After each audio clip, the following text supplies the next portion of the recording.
What is up? What is up, YouTube? How y'all doing? Oh my gracious. Come sit down and shut the door, baby. Come sit down and shut the door. First of all, Uncle Mike ain't gonna celebrate somebody's death. I'm not gonna do that. Rest in peace to anybody who passed away, man. I don't take losing somebody. That man could have been a father, whatever. He got family members. He's gonna be dearly missed by someone. It may not be me, but it's gonna be somebody. It may not be Jaguar. I don't know what they was down there doing.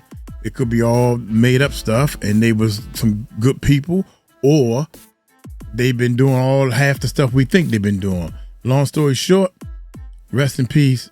And I respect the dead that paved the way for anything, man, in our lives. But anyway, y'all hit that subscribe button, hit that bell. Jaguar Wright. Shout out to J. Kane. Shout out to J. Kane. Yeah. They sent me this from right here in the email. Keep sending them emails, please. I appreciate it. We try to get to as many as we can, but when you have 4-hour videos, Jesus Christ, that's what I say, almost 5 hours. Hit that subscribe button, hit that bell. We're gonna do 2 parts. Let's check it out. Jaguar Wright job. Here we go. Hey. Hey. Okay. You go, Jag. Say what? Okay. Hey. Okay. Hey.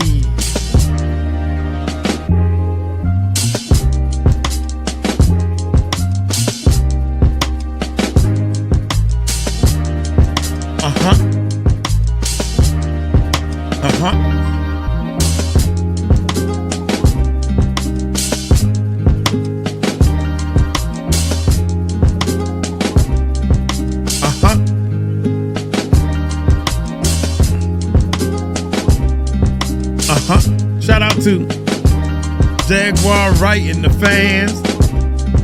Keep doing what you're doing. Keep on doing.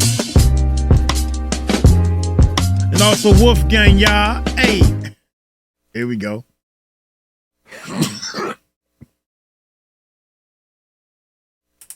Salute, salute, and welcome back to the Jaguar Wright Effect. The whole effect, baby. You know, we keep it all the way funky, all the way 100, and we keep it $1.50. We get down to brass tacks. Let's get a little La Musica going on here in the background. Let's see. What do we got here? No, hold on, Jag. I got something. Just give me. I got some good music. 2 hours. I got to eat. Hey, get funky with it.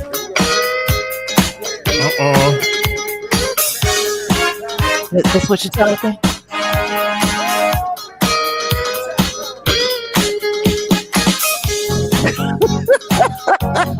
Oh my God, man.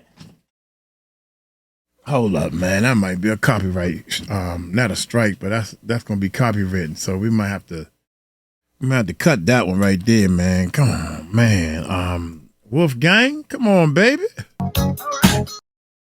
Are you serious? Yeah. Yeah. He trying to say celebrate that Clive has passed away. Nah, man, don't do that. I'm not doing that. I'm never gonna do that.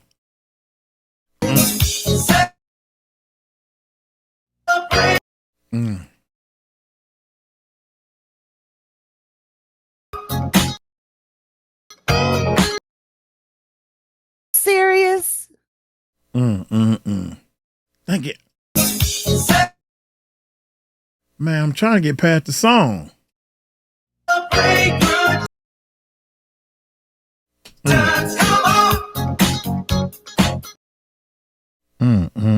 I'm sorry, y'all. We starting off terrible. Are you serious? There you go. Okay, never mind. That's in poor taste. I'm not. I'm just. I'm not. No, I'm just. That's. Are you serious? That's. A mess. You're just ridiculous. But I appreciate the sentiment. I don't want to literally be on some like we're dancing on this dude's grave, but at the same time, no, I didn't say we're not talking about him. We're not talking. I was just playing that just to play it. I wasn't talking about him. What are you talking about? Oh, come on now. You weren't playing that for Clive Davis's. No, we were just because we. No, I was not.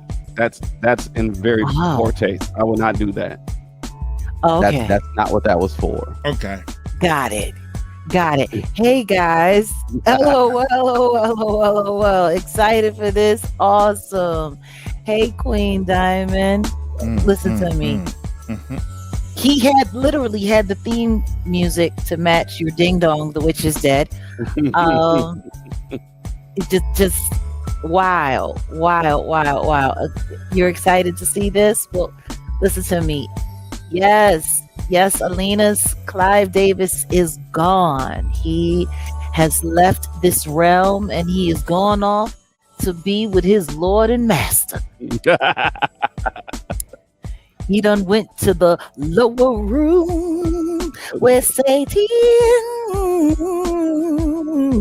yes. Yeah. And or in the words of Tony Hinchcliffe, I'm sure right now Clive Davis is looking up at all of us. Yeah. Yeah. Salute. We have DJ Taurus Warrior in the building. And for those of you who are here on the Jaguar Wright Effect, y'all already know we are a members driven community. Please don't forget to get your membership. Salute to Angela over there. We have some new members in the building. We have Monet the model. Welcome. Monet the model. Yeah. Welcome. And we have Fur 3 Glory. Is that how you say it? Fur 3 Glory. Fire Glory. Or is that Fire Glory? Okay, Fire Glory. I gotta get used to that. We want to welcome you guys to our community. I can't welcome do that to either. Jag Nation. Thanks for popping in. Yes, you're officially a member. Awesome. Never Your Angel. Our welcome wagon. Oh, we have Kiana Davis. Fabulous. Amazing. Welcome to Jag Nation. Dewan Adams. Oh, listen to me. Full circle. Who are you telling? Oh my goodness, Myrna. Hey girl, what's going on? Listen to Carla. It's been a long time coming. And a change has definitely come. This is gonna be wild. Today we're going to go over some of the stats. Hey Shannon. Hey Janine. Oh my goodness. Guys. For me, baby girl Tay, what's up? For me, this is hitting a little different. Because I'm an artist. Yeah. And once upon a time, I'm an artist who was a part of the industry.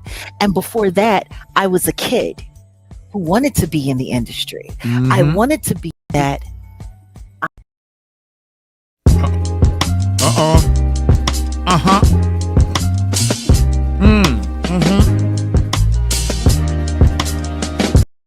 Did it start over? What happened? What the heck? I'm an artist. Yeah.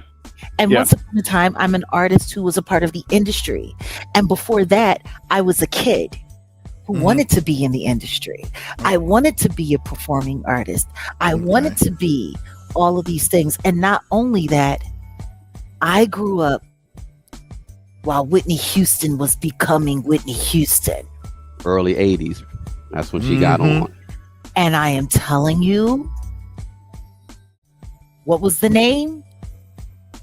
If it wasn't for Clive Davis, we knew that Clive Davis was her manager before we knew Aretha Franklin was her godmother. Mm-hmm. You know what I mean? Like, it was Clive Davis. Child, listen to me. He would celebrate good times. Come on. But we're not celebrating anyone's demise. No, I was playing that for the summer solstice. Y'all know "Celebrate" is shout out to Kool and the Gang, but that's a good song to start the summer. That's really what the whole thing was, Okay. Carla says, never. I wish we could have seen some of his karma like Q Jones. Listen to me. Quincy Jones, he pretty much got out of here, unscathed. Honestly, he really didn't have to suffer very much at all. Him, Hugh Hefner, but we don't know what they're going to be experiencing on that other side.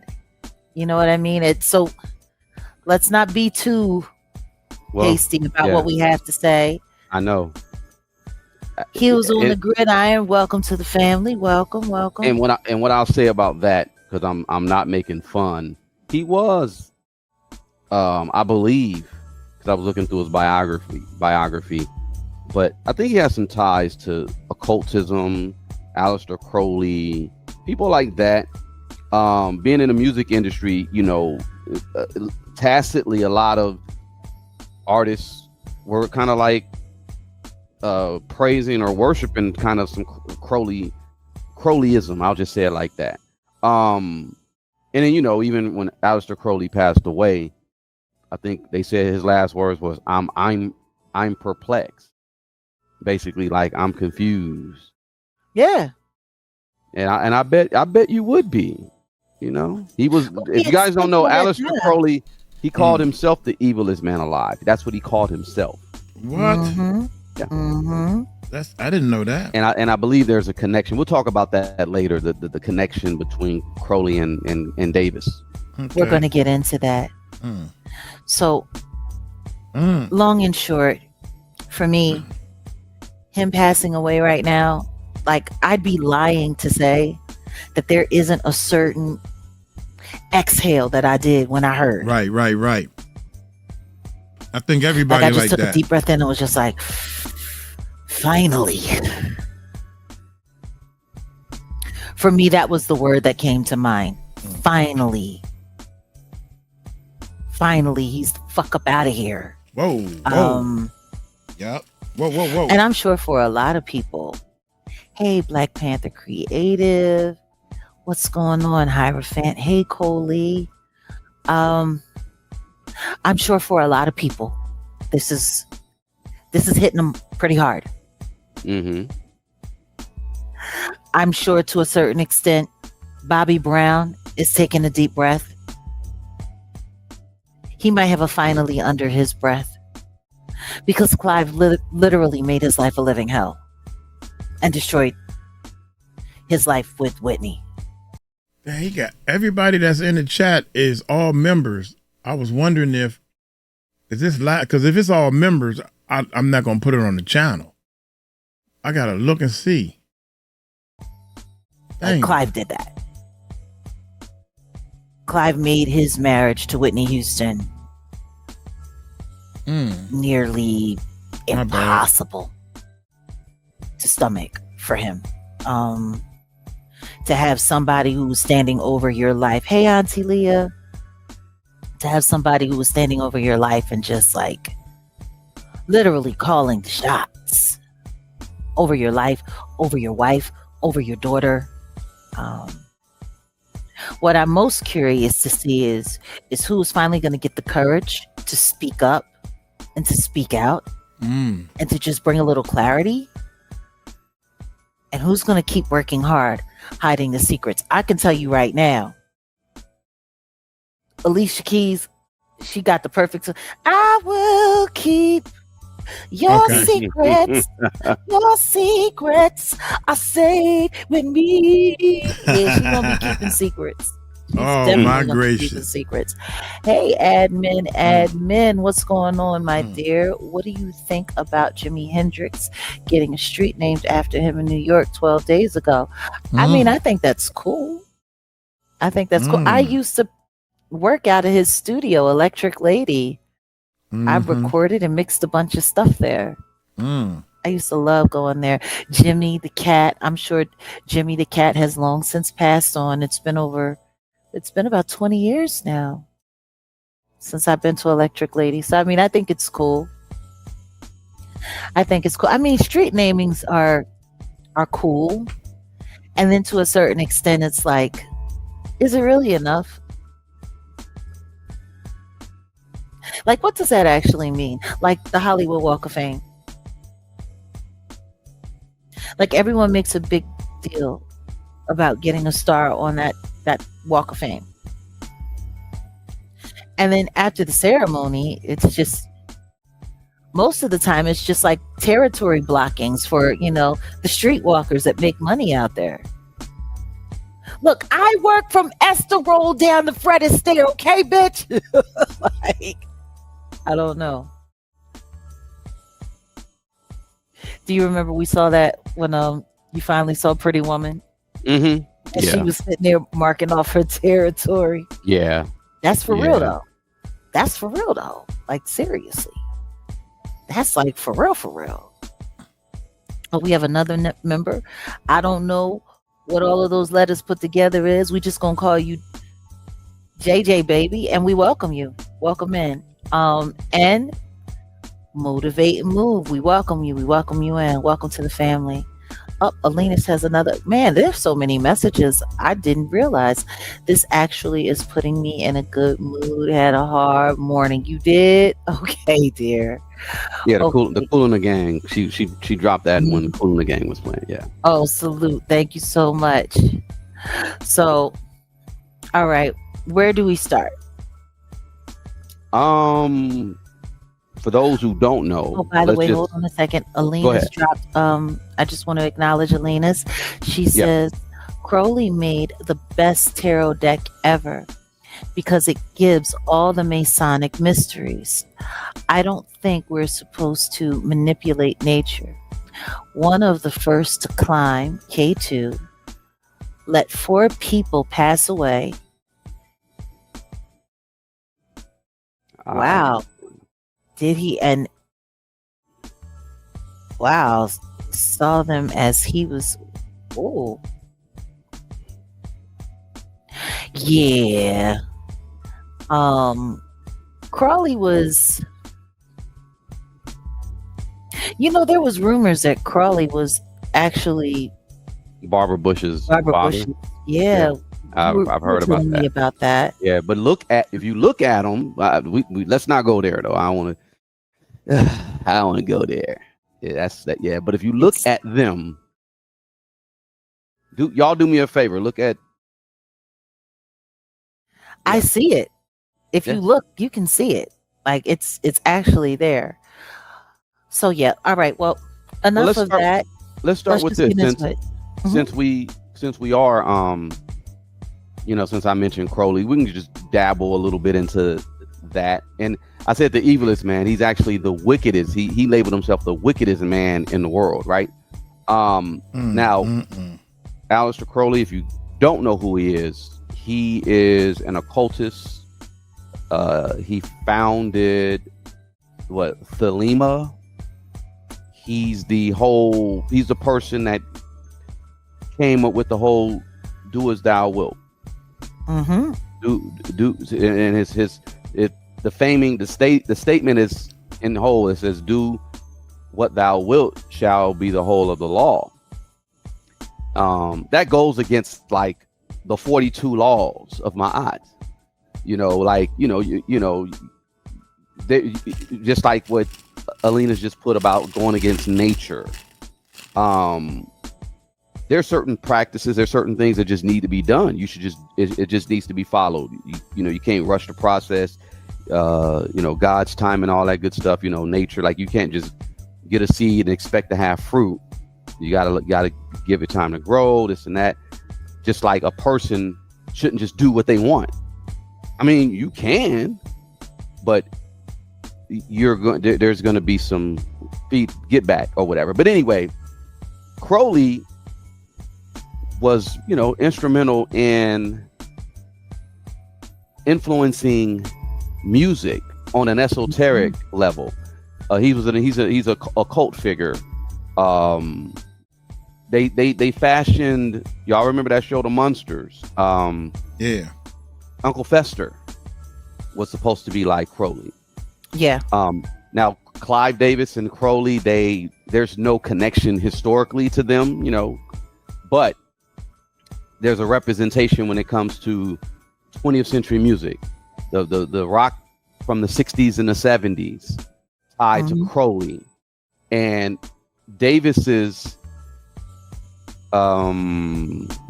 just him becoming the A&R and then creating Arista Records. He was the president of Columbia Records in the 60s and in the 70s.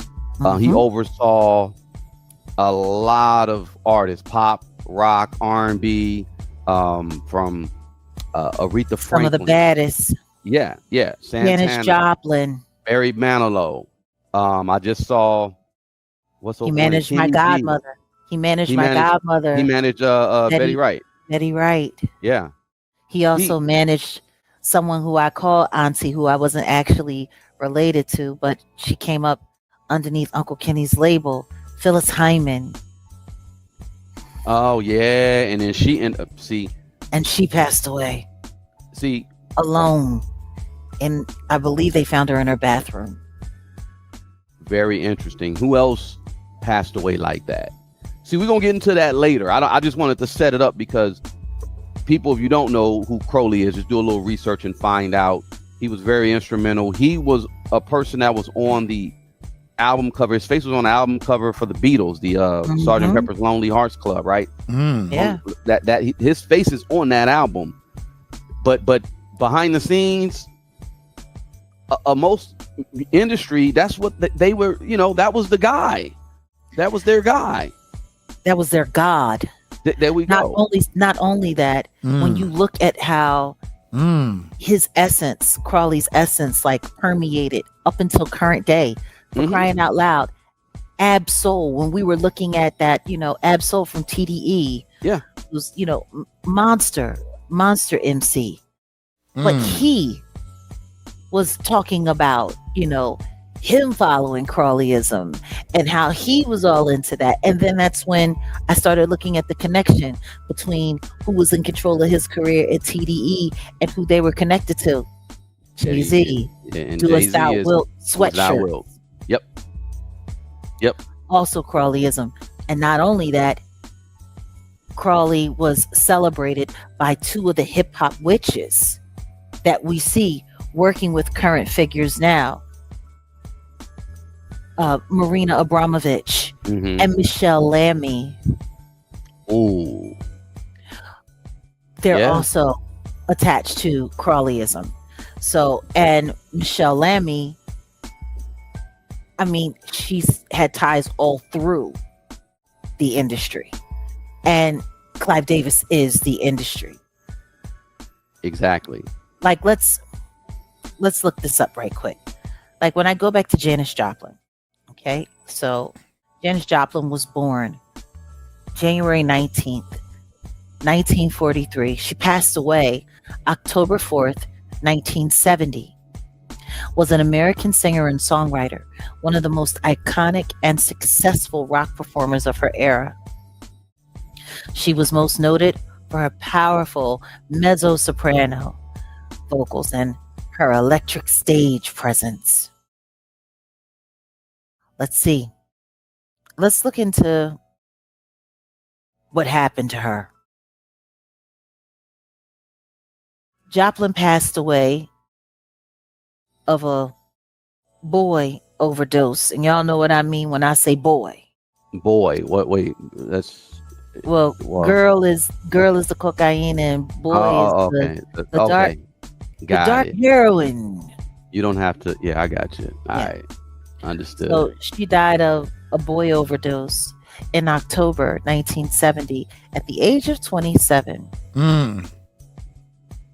And that's really wild because they don't get into detail when you look over what's going on.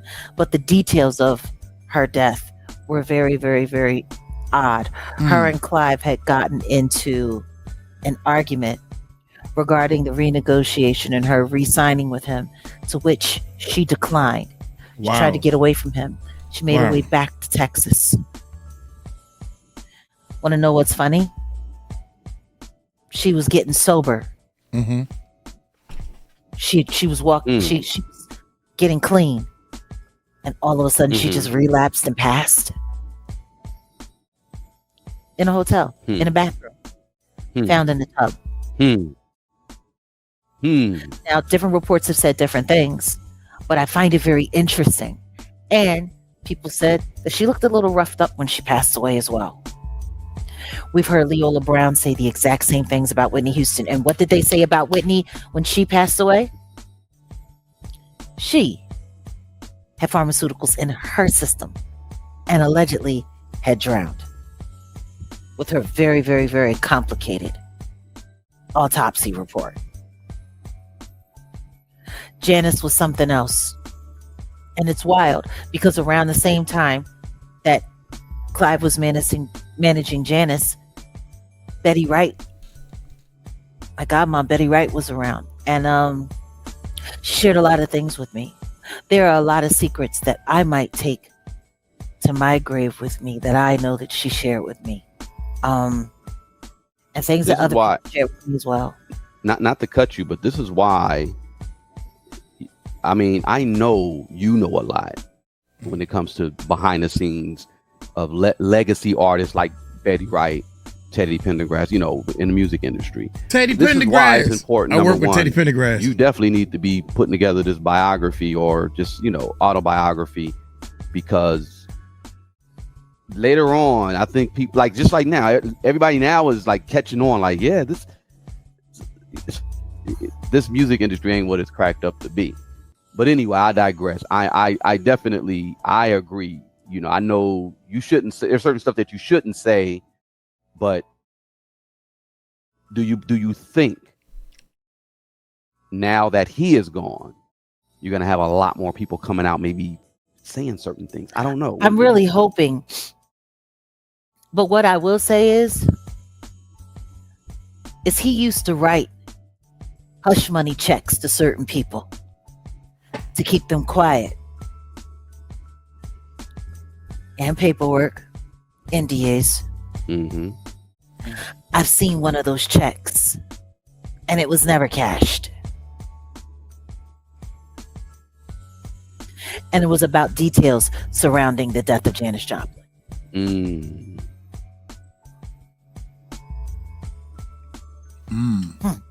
God, dog. You know, when you have somebody who's methodical and a control freak, you'll notice that certain patterns just repeat over and over and over and over again. Clive always, for whatever reason, was able to just get away with it. How could nobody, like the simple fact that Aretha Franklin refused to fly, always had to drive, and she always had to be in control of who was driving her around. And there was conversation that part of the reason why she didn't fly was because of Clive.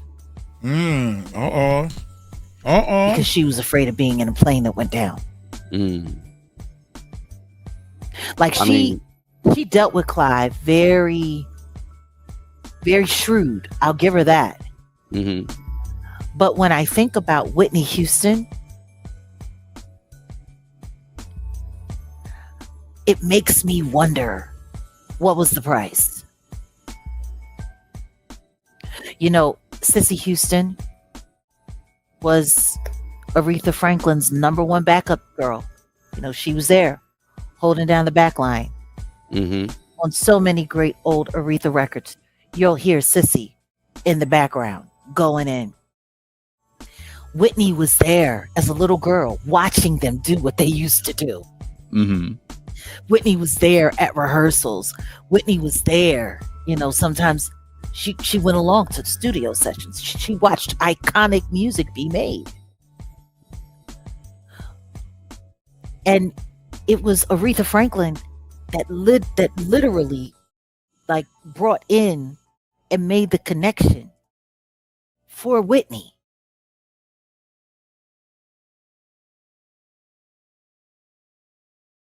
So sometimes I wonder, because she knew exactly what and who Clive Davis was. Why would you want your goddaughter involved with that demon?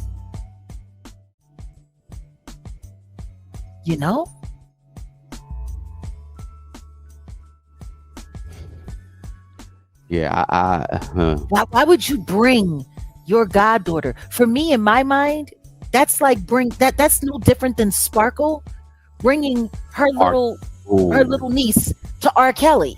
Yeah. This was the day of the signing when she actually signed. Mm-hmm. Yeah.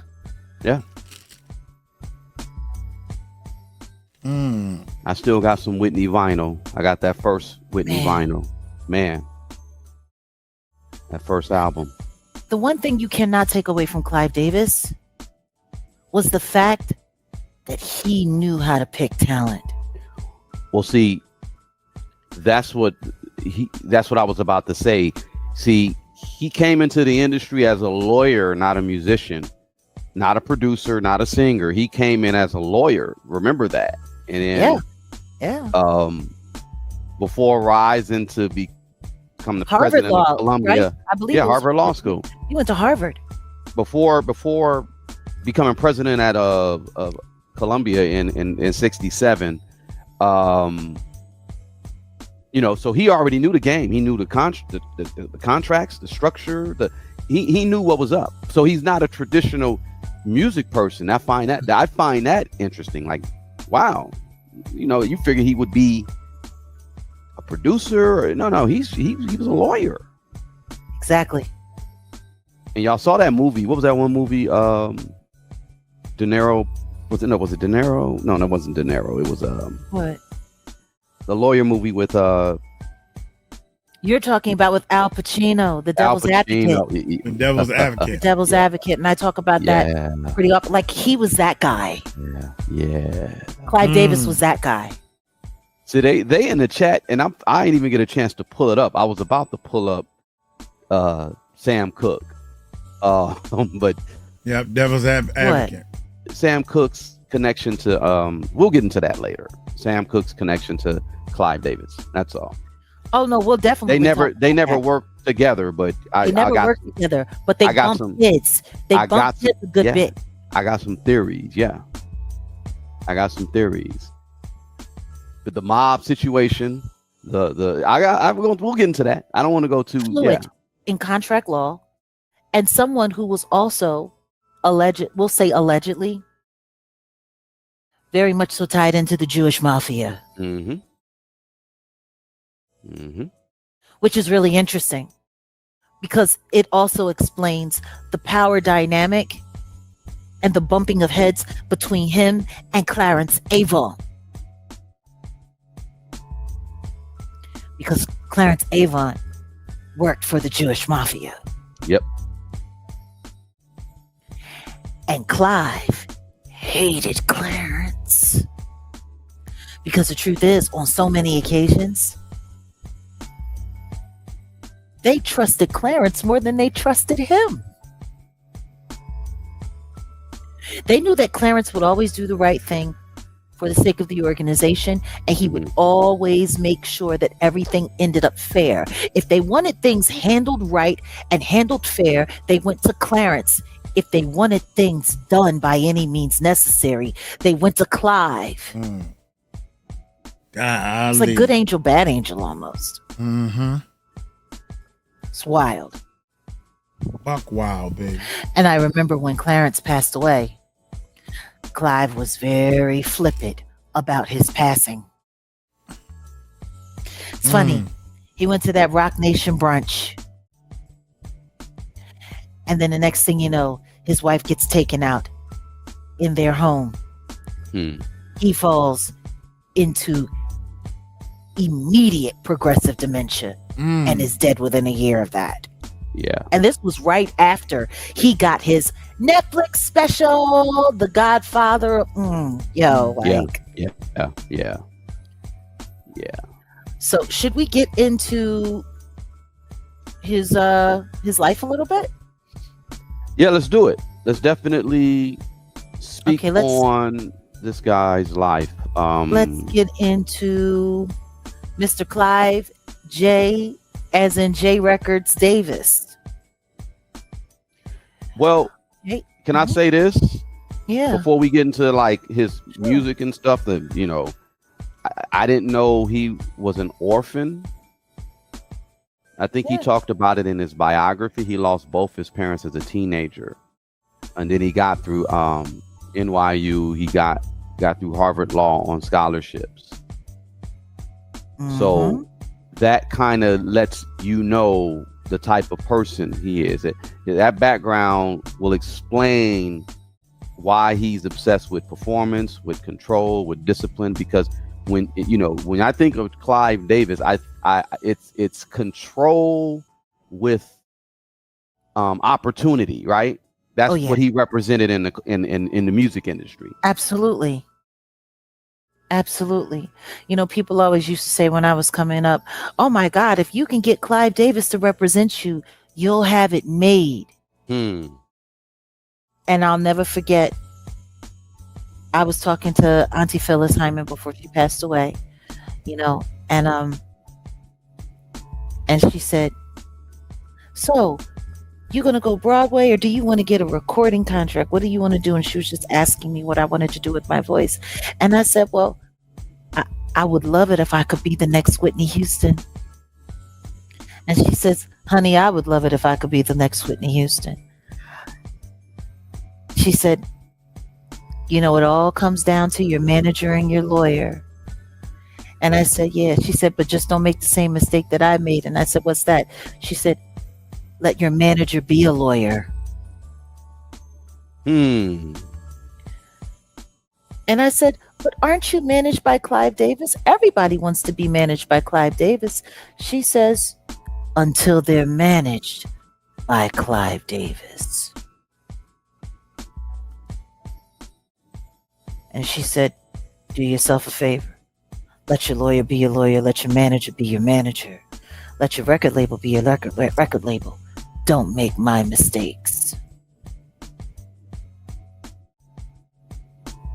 Sound advice. She was dead a couple years later. I'll never forget when I heard her death announced on the radio. I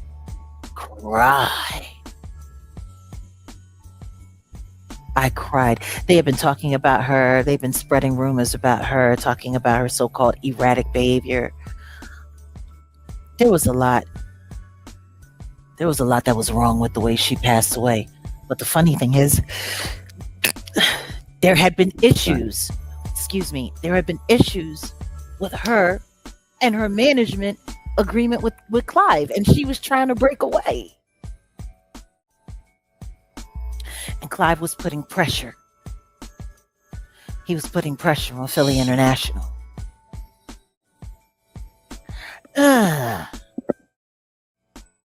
Yeah. Salute to for the super chats, and welcome, Cashmere. Welcome to the channel. For me, this is it's a really touchy conversation because I have real life experiences with people who were affected by this. In my opinion, he's the devil. In my opinion, he is the devil. He is one of the most evil sons of bitches on the face of this planet. And I am telling you guys right now, I will never regret the day that I dropped my IG button and I went live and I ran my mouth. I will never regret sitting even with that little squirrely little bastard that Stormisha and telling everyone about the harm and how he invented Diddy to be him in blackface.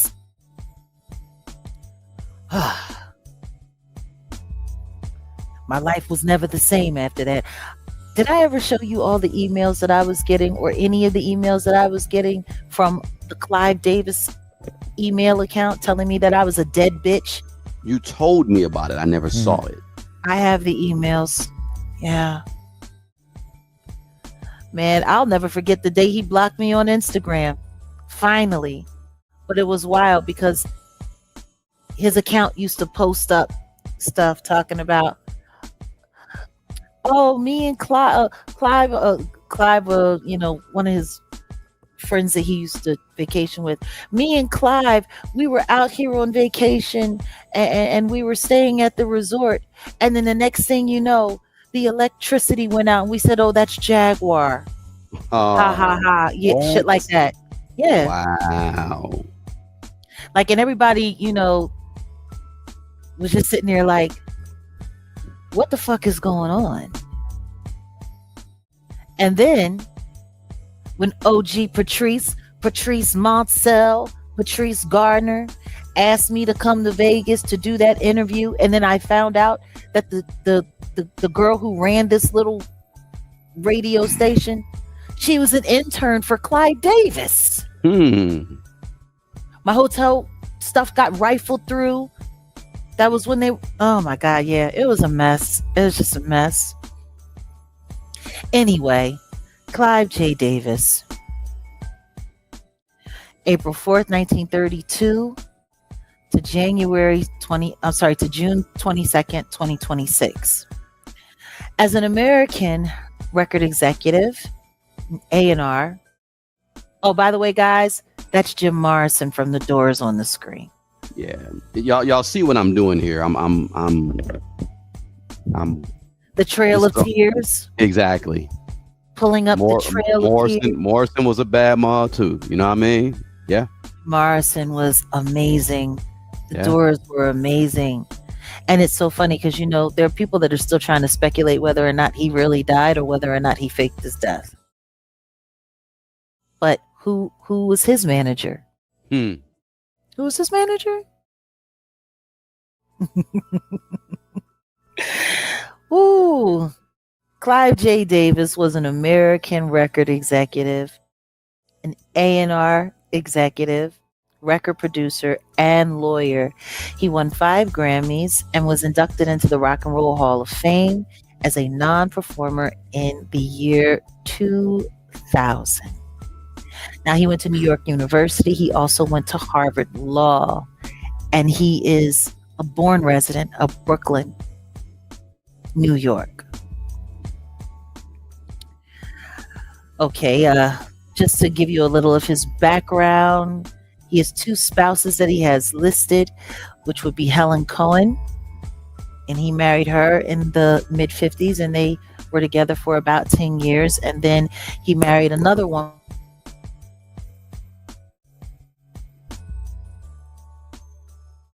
And they did 20 years, and he had 4 children. And then he had civil unions with 2 different men. He became bisexual at 80 years old. Actually, no. That's what he claims in his memoir. Yeah, he became bisexual when he was 80 years old. No, he came out. He came out the closet. I'm saying that's what he put in his memoir some time back. It was about 13 years back when he. Can you imagine waiting that long to come? I'm coming out. I want the world to know I got the lead show at 80 years old. 80. You might as well hang him up. But see, I guess he needed to do that so that he could because you know that last boyfriend of his was also a doctor and a surgeon. Oh, really? Yeah. Talk about being able to keep people around to keep you fixed up. Hmm.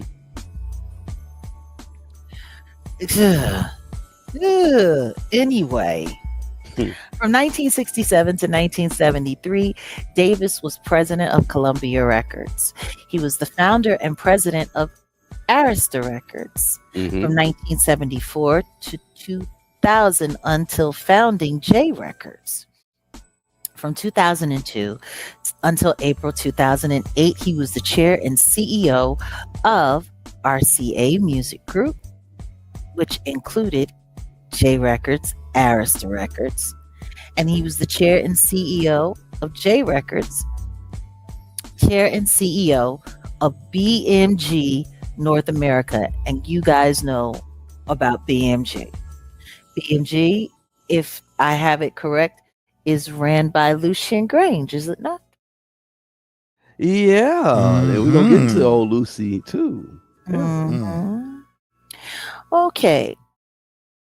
Davis is credited with having hired a young recording artist named Tony Orlando as a music executive for Columbia in 1967, who provided Barry Manilow with his first recording contract. A few years later, he signed many artists who achieved significant success, including Pink Floyd, Sly and the Family Stone, Janis Joplin, Laura Nyro, Santana, Bruce Springsteen, Chicago, Earth, Wind and Fire, Aerosmith, Billy Joel, Donovan, and the Bay City Rollers, Blood, Sweat and Tears, Luther Vandross, Loggins and Messina, which of course Kenny Loggins, Ace of Base, Olivia Loggett, Westlife, and Gavin DeGraw.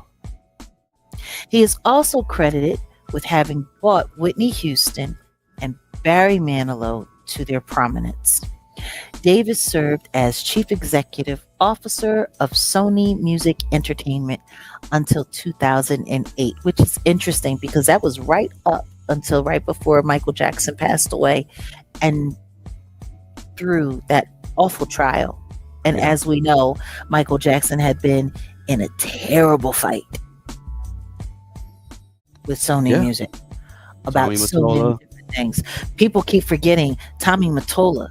He was the head wank in charge. But people keep forgetting that Clive Davis was involved in all of that as well. Yeah, He was involved in so many companies, wasn't he? Sony, Columbia, they're Yeah, they're so intertwined. anyway, Chief Creative Officer of Sony Music Entertainment from 2008 until his death in 2026. So, a lot of people don't like to talk about a lot of things.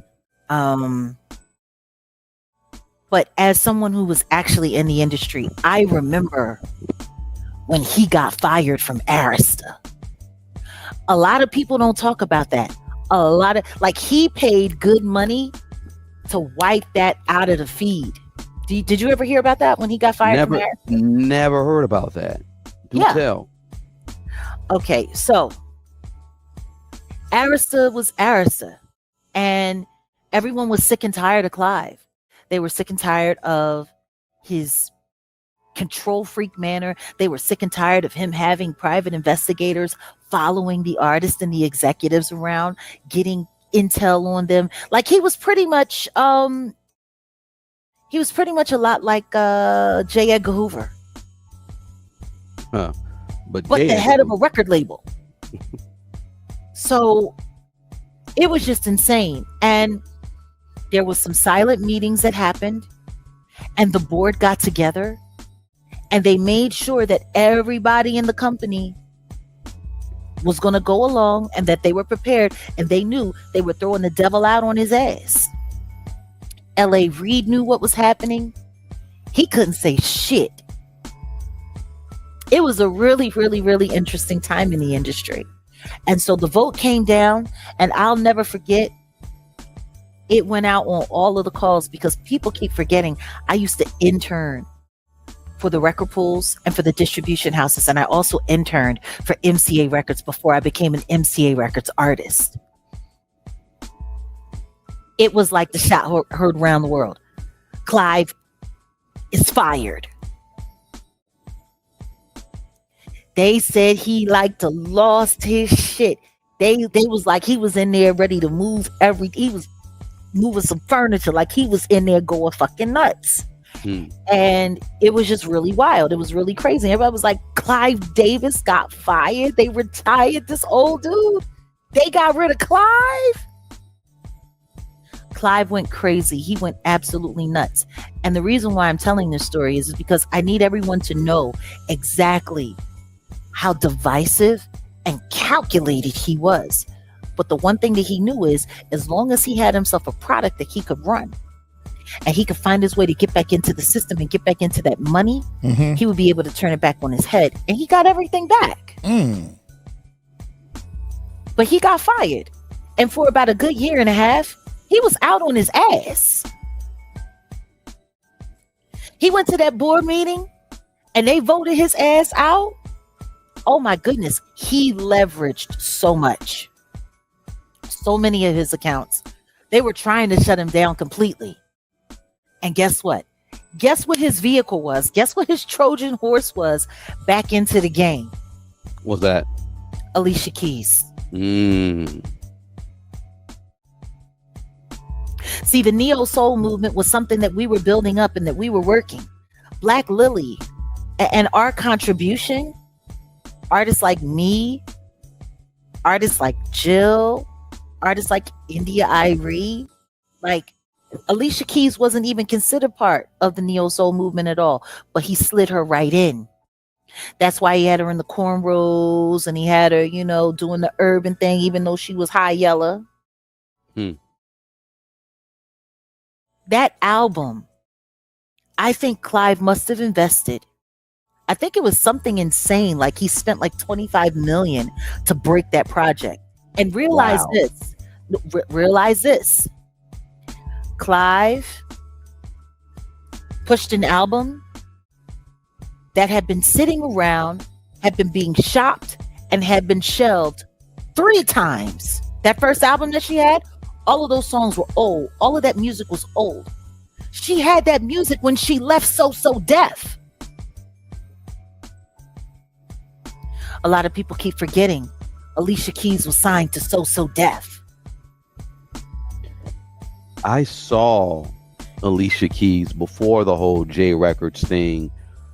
I believe it was Evander Holyfield had dibbled and dabbled in some music. This was back like 2000, long time ago. And I met some artists. LA dudes. So I'm meeting people. I remember seeing her. She might. Correct me if I'm wrong. You remember Evander Holyfield did do something with music at one point. Yeah, I remember. I believe she was up under that conglomerate. They had her adjacent to a lot of things. They kept trying to make it work after she came out, after she dropped out of Juilliard because she couldn't hack it. Clive needed something. He needed a chip in the game. Now, everybody said it was a mistake because they said if Jermaine can't break her, welcome to the family, Kai. They said if Jermaine can't break her, nobody can do it. She was poison. Nobody wanted her. They had already wasted like $5 million on her between both of her deals. Like she had 2 deals before J Records. Which is why he signed Angie Stone so that they could have some real relevant talent there while he was he did the same thing with Angie Stone and Alicia Keys that Diddy did with Craig Mack and Biggie. Wow. The exact same formula. So that's why, because I heard some nasty stuff that Alicia Keys said about Angie. Okay, so the animosity started there. Got it. Yeah. Angie thought that she was being signed because She was going to, he had created this new entity, and she was going to be, the veteran. And like I told you, she's the godmother of Neo Soul, period. Yeah. Hands down. But he was able to cloak Alicia in that and to use our movement to propel her ahead and main stage her with old shit. He paid good money to have that album remixed and remastered. If you could hear the original tapings of Alicia Keys' first album, you'd be like, oh, no wonder this shit ain't work. They fucking made that shit sound like something. He gave it world, like they went and they did it all. So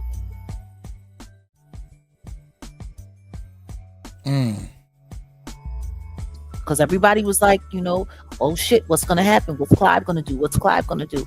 Welcome to the family, TRB TV. What's Clive gonna do? What's Clive gonna do? And here comes Alicia Keys, okay. Angie Stone, and he's putting his roster together at J Records. And now he's literally competing with RCA. He's literally competing against Arista.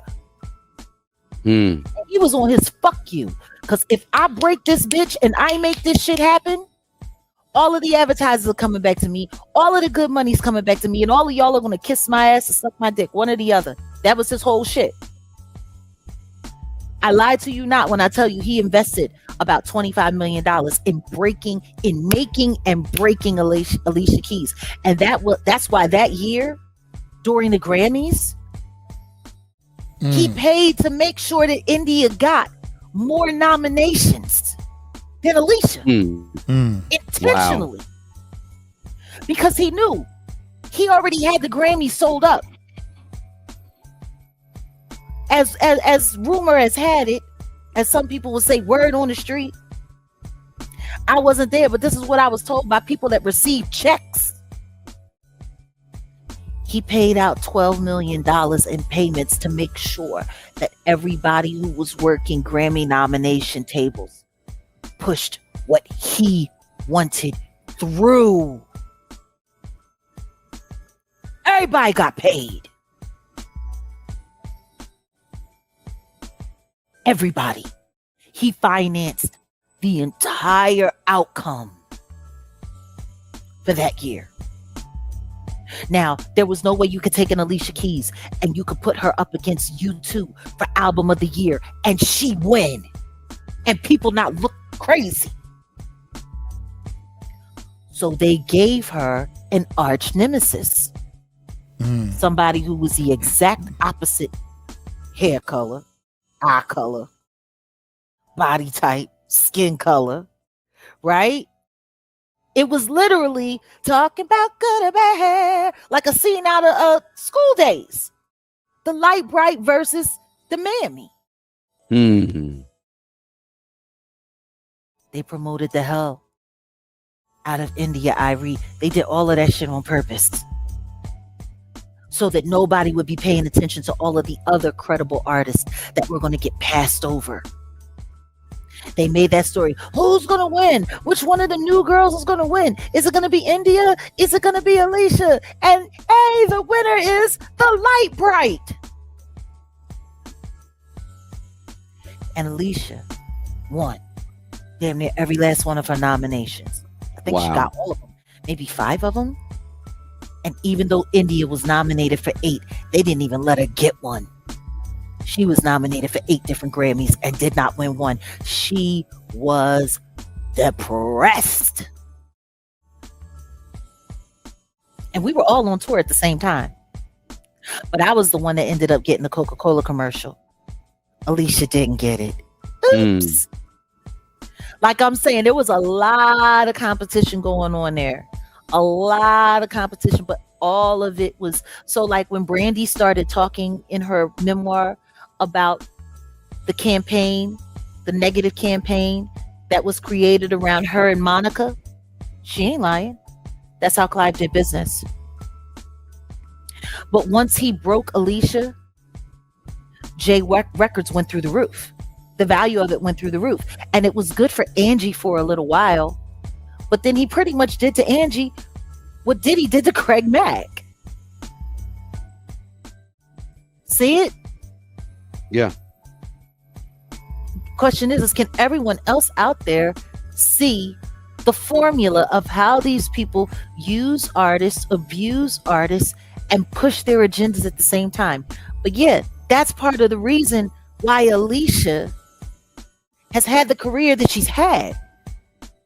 Because just like Jennifer Lopez did for Tommy Mottola when he wanted to break down Mariah Carey, Alicia Keys was the same archetype for Clive Davis, and it broke down Angie Stone. Yeah. Ain't that wild? It's crazy. And that's how he made his way back. And then from that $25 million investment into J Records and breaking Alicia Keys and creating this new archetype, which he used the juice around the neo soul movement to create a pop star. Yeah.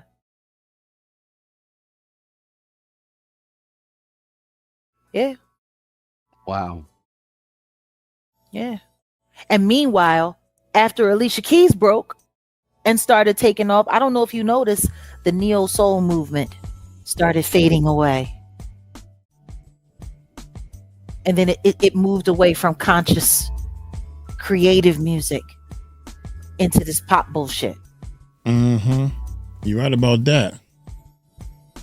When they started branching Alicia off was when she did the record with the Jigga Man in New York. Yeah. Yeah. Yeah. All set up by Diddy. Ordered by Clive.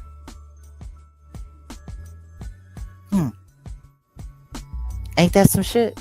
That's wild. That is how Clive Davis operated. So when you look at how Diddy ran Bad Boy, that iron fist, the blackmail, all of that stuff. Blackmailing. That's why I said Diddy was created. He was mentored. He was tutored. Everything that Diddy became, Clive invented that. He crafted that. It all happened. It was his playbook. From the very...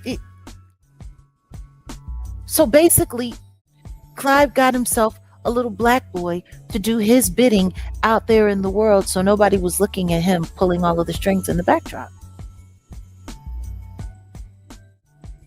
I like that music playing in the background. I know. Did Little Mama really, really, really, really, really dirty? Really dirty. Thank you so much, Sonia. So this is my wheelhouse. This is my history. This is my era. I was there. But yeah, that's what happened when Clive Davis got fired. Wow. The one time they tried to get rid of the devil, he came back with a bigger army and spent a grip of money doing it. Like, I think he cashed out like one of his funds to get it all back, to buy it all back. Like, so for me, when I look at Alicia Keys, I see who she is. I know what she is. Like, and I think that's the thing that for a lot of people don't understand. As the years go by and they hire the publicist, right? And they create the narratives, the truth gets remixed. They take a few details of what actually happened and then they put the circumstances around it that they want to put around it. And then they pay, and now it's even easier to push these stories and push these narratives thanks to social media. Social media, it's easy. You get yourself a team of disinformationists like the winos, like Trasha K and the winos. Put yourself a little organization together and then you just keep them online, spreading your lies all day, all night, all day, all night.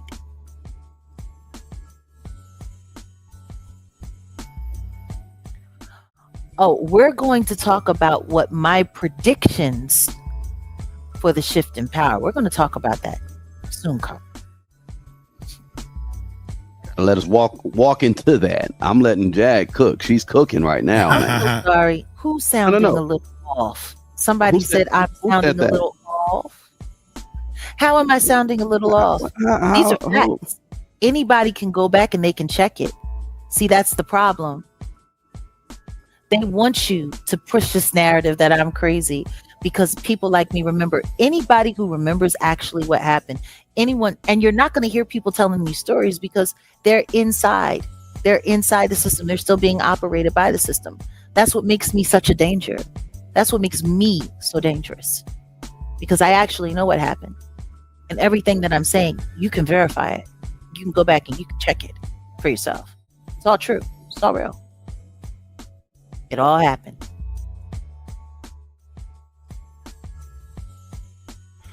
Oh, he said Alicia Keys is sounding off. Huh? They didn't say you were sounding off. They said Alicia Keys' voice is sounding off. Her voice is sounding off. Her voice has always sounded off. Go ahead, Jack. That ain't nothing new. Damn, that ain't nothing new. Her voice always sounded off. Oh my man. God. It's always been. She's always been an inferior vocalist. Always. You know? People keep forgetting. She used to look like a pepperoni pizza when she was younger, putting all that Maybelline and caking it in all them craters in her face. And then they put her on the Puff Daddy acne cream. They put her on that. Isn't that something? Man. Puffy's acne cream. Yeah, that was, yeah. What was it called? The Active or something? What was that stuff called? What was that stuff called? I forgot the name of that. I forgot the Puff name. Daddy acne cream. It was something with an A, wasn't it? Like Active? Yeah. Something. No. I what was the name? What was it? God, yeah. Ooh, hold on a second. Has it been that long? It's at the tip of my tongue. What? Somebody in the comments, they know. Wait a minute. Does anybody remember? I remember it. Diddy's acne cream. What is it? Proactive. That was it. Yep. Proactive. Proactive. Right. Proactive. Oh, they put it in the chat. Okay. Yeah. Proactive. That's what it were. Oh, yep. Proactive. Yeah, you could see them right here on her chin. I didn't see that one coming. And ooh, listen to me. I'll never forget. Well, everybody had that as a kid. I hurt her feelings. It was bad. I hurt her feelings a couple of times, but we were at BB King's, right? Because we all used to perform there, and we all was there all the time. And so I had just got finished. We had a jam session there, and I was walking from the back, where the dressing rooms was, and she was making her way to the back. And so she's coming in, and Clive had her with some bodyguards or whatever, and I'm coming out, and her face was just like fresh explosion. Ooh. Eruptions everywhere, and they had the makeup all caked in it. And I looked and I said, "Ooh, child, does that shit hurt?" And she said, "What?" I said, "Your face." I was ignorant when I was. I know she. I was ignorant when I was. Yeah, because I used to call her Pizza Face. And then with this picture here, don't nothing say industry plant than this picture. Can you see why I'm saying don't nothing industry plant? Don't nothing say closeted stud like this picture. Well, I wouldn't go there, but yeah, I can. I know her ex-boyfriend and her ex-girlfriend. I can. I won't tell. Indeed. Secrets. So yeah, like I said, for some people, no. When I started and speaking Jack, out, hold on, what? Jack. Hold on, no. I wanted you to further examine. Just give me like a minute. Further examine this photo. What about it? Industry plant. Now, this is supposed to be her home studio. Yeah. What is that to the right? Yeah. What is that to the right? That like, who has that as an up and coming artist? Nobody. No. That's what I'm like. That no. Let me show you. Me and a homie. Number one, you don't have ADAT racks unless you got unless you have funding. Unless you have funding. When like me and my partner, who was my manager, we had a full studio at the Loft down 5th and Lombard where Corrupt used to come. That was where Corrupt came to hide from Fox. When she stabbed him in the gut. Damn. And ran him out of his mama's house. But like we had racks, we had Eventides, we had ASRs. The only person that had like real equipment that we knew was Sherman, but he was a real industry dude. So we go and learn, this was my first drum machine. I'm just saying that to just say, and this is whack. This is some whack shit, y'all. In the early 2000s, this was big in the 90s, but I had this in the early 2000s. I mean, it was whatever. Yamaha. Them beats that I play on my little lo-fi, that we were going off of this. But for dude, that's the more advanced than what I had. Mine was like a light gray. It's the same Yamaha.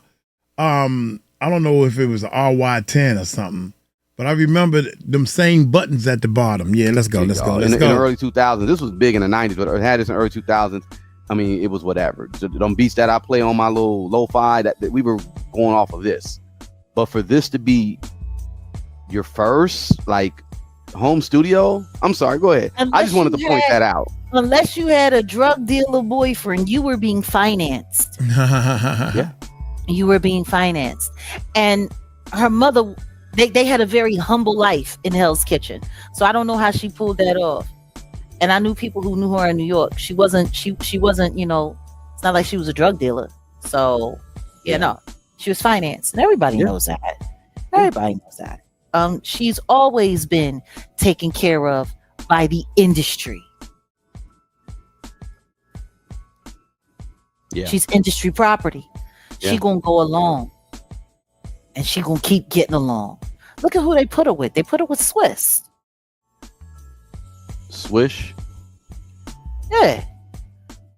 Swisher Sweets. So yeah, it's listen to me. They all say they came from humble beginnings. They all say Steve Harvey ran around and lied for years talking about he was homeless living in his car. He wasn't never homeless and he wasn't never living in his car. Like, right. They tell you what they need to tell you so that you'll buy into the story. And feel like you're a part of their success story. Somebody said she looked like Eazy-E right there. Wait a minute. Moving down the street in my 6'4". That part. That's funny. Honey, what do you mean move them out of the way? No, she didn't. They moved out. She just moved in. She moved in. Swiss wife and kids had to move around. She moved in. Yeah, they goes your Clive Davis, Yeah, that's what I was like. Come on, we gotta call these plants out too.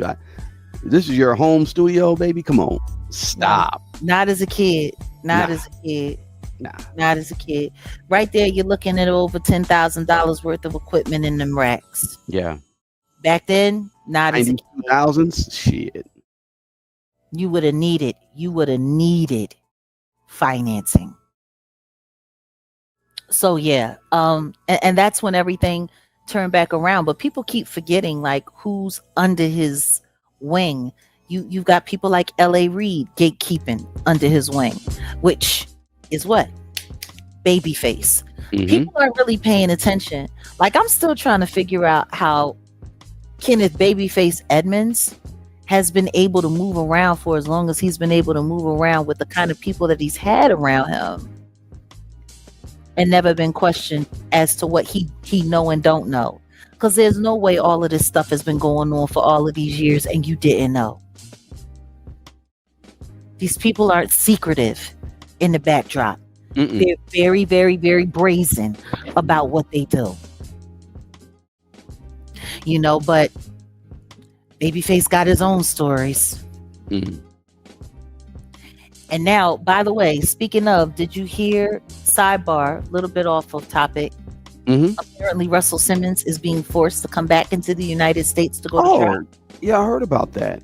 I mean, shout out to Cash for telling them. They you know, that one guy that took $1.5 billion allegedly from US healthcare or whatever.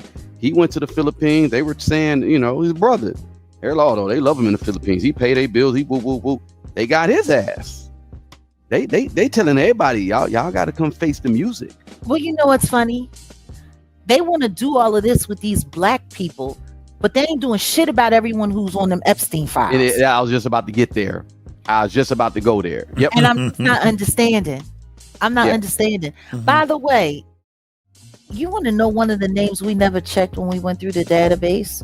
We never checked to see if Clive was in the Epstein files. No, we never did. We never checked to see if he was in the Epstein files. Huh. You know what? Hold on a second. Let me take a look here right quick. While we sitting here.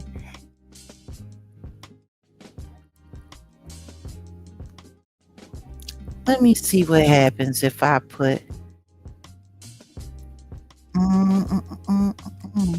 Well, while you're looking, while you're looking, because we can kind of just tie in a little bit of unknown things about Mr. Davis here, because we can go back. I'm thinking about the whole thing with you mentioning the files, and then let's just go back to where he started his career. It was the hold on a second. Ooh.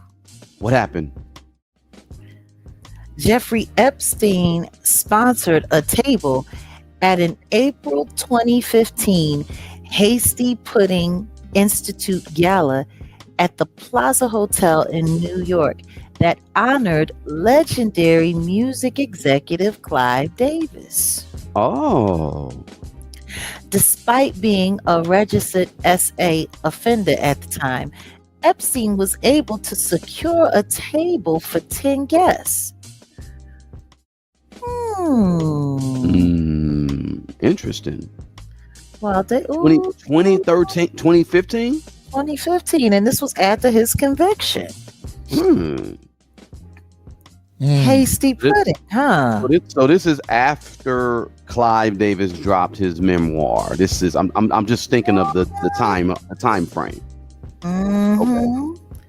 While Davis' primary career spanned decades as an executive at Columbia, Arista, and Sony Music, his ties to Epstein were brought to light during Department of Justice files released and investigations into the convicted SA offender's extensive philanthropic social network. Epstein was a consistent financial contributor to Hasty Pudding Institute, an organization linked to Harvard University, which afforded him prime seating at galas honoring high-profile cultural figures like Davis. Oh, Harvard and Harvard. Wow. Okay. All right. Wow. Interesting. Very interesting. Very interesting. Very interesting. Very interesting. Yeah, we're gonna have to look a little bit closer because we didn't even why didn't we bother to put his name, to run his name through? Oh my goodness. Because you don't even think of the usual suspects. You just think of, I mean, I was surprised that, the whole thing with, Mr. Carter, and there's some people that are in there that are kind of like Whoopi, and but it's kind of like, okay, they're there, but they're not there, but they're there. Everybody's always saying, I was just looking for a ride. I wanted to borrow his plane. Everybody just did a little bit of nothing. I had my thumb out. I was hitchhiking, and what is this? Alina, she just made a message, and salute for being a member here for 1 month, Alina. She says, hey, I was just going to say, one day in Echo Park, I found a book called The Schluminati Papers, Amongst other books given away, I started It's Weird. Is that what that is? Yeah, I think she may be saying weird. Yeah, that's interesting. I gotta look that book up. Yeah. That's Yeah. interesting. Very interesting. Yeah. Very, very interesting. Mm-hmm. Huh. Yeah, Oprah can suck an egg. So anyway, you were going to say? I was essentially just gonna, get back into his career. When you were mentioning the files, I thought maybe it would have been sometime, maybe his connection to that Mr. Guy, maybe in the 80s or 90s, but to go that further up. 2015. That's a lot. Why in God's name? Like, that's wild. No, to me, that's wild. It's super wild. That's mad wild. Wow. That is wild. So yeah. Where should we jump back in regarding? Okay, so because there's so much of it. I like to, because you number one, excellent job on laying it all out. Your connection to Miss Betty Wright, your connection to a lot of legacy artists, and then them actually having direct dealings with Mr. Davis, and you telling the story is very insightful. It is good. So bravo to you for that. So I was like, yeah, let me just let you cook because you doing your thing. Now look, there's one other story that I haven't shared that I don't like talking about because I talked about it once before and people did what they had to do to try to sanitize this, that, and the third, whatever the case. You want to talk about it now, or you want to? We can talk about it later, but it involves Chris Brown and Rihanna. Oh, okay. Because people aren't honest about what all happened between them, and we don't have to get into it all. What I will say is that DV situation that they love throwing at his face. It kicked off at Clive Davis's house. Clive's house. Yeah, it did. The night before the Grammys. And I was there like I was every year for Grammy season. Well, let me came up with my first husband that night. And my first husband almost looked like he was with it. Wait, what? Say that again? Yeah. I'm sorry. Clive was always trying dudes. He thought it was cute coming on to the husbands and the boyfriends of the female artists that were around, just so he could show that he could pull whatever he want. Yeah. We're a real bitch nigga. If they would have asked him in that IG channel, can you take her man? Yes. I sure can. I'll send Sean. Diddy? Don't bring that bitch to me. Weird ass motherfuckers. I can't. Okay, so here I'm gonna tie this in. Oh yes, before you do that, just to remind people, just in case they forgot, because people, they know about Arista, they know about his ties to Sony, they know about J Records, they know about RCA, but a lot of people also tend to forget that Davis founded LaFace Records. Yeah, he did. LaFace Records was also him, which is how we get the infamous stories about TLC running down on Clive and making all kinds of threats, which is funny because you know what? You want to know what they tell that story, but you want to know what they also don't talk about is the hell that they went through after they pulled that stunt. Oh yeah, no, especially Left Eye and they got Lisa. Oh yeah, rest in peace, Left Eye. Oh, speaking of, another fun little fact before you move forward. Did I ever tell you what Eve, Lisa, and Jaguar all had in common? Nah.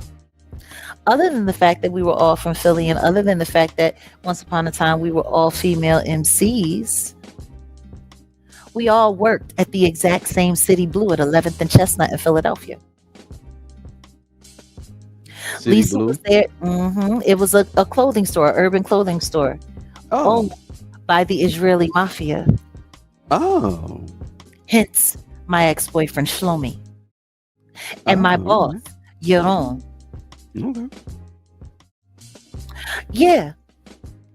Lisa was there first, and then she left to go to Atlanta, and then she got signed to TLC, and then Eve was there, and she was working up there until right before she got picked up by Rough Riders. And then when I came to work there, Yadon told me that he lost Lisa to LaFace Records, he lost Eve to Rough Riders, and he knew that I was an artist, but I better be in it for the long haul. And then he ended up losing me to the Roots and MCA Records. So yeah, that's hilarious. Yadon used to always say he was good luck for up and coming artists, and he used to tell everybody, Left Eye work here, Eve work here, Jaguar work here. Yeah, this is you make it famous from here. Now go fold stack the Timberlands. I like Praneem. Well, get me Shaloma.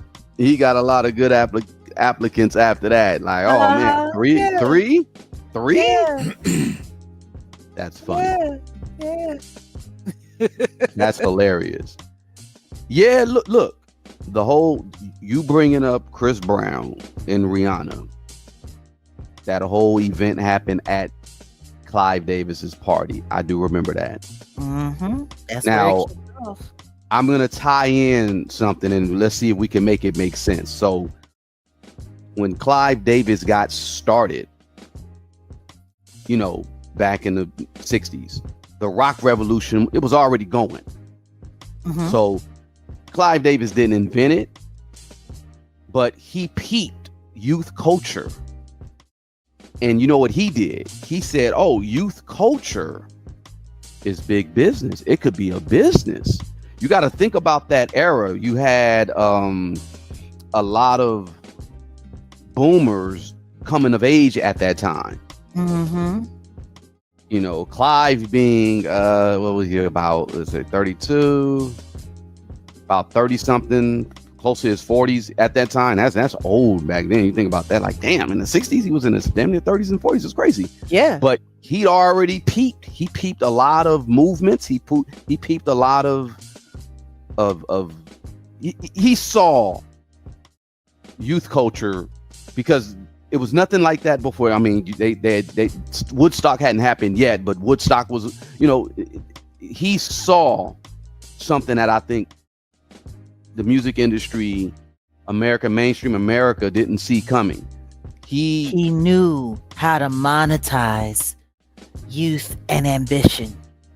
And then he took artists who were rebellious, dangerous, outside of mainstream, and brought them into the big, like, put you on a big stage, brought you into a major system. So that's why I'm thinking about Chris Brown. Now, Chris Brown, you know, young, talented dude and all that. And, but after that night, it's kind of like, you already know what happened to him. But I don't want to focus on the Chris Brown aspect. I'm focusing on him and what he did for youth culture in music. Y'all, you get where I'm going with it? Yeah. He amplified artists, and then he helped them. He helped corporate America monetize the artists.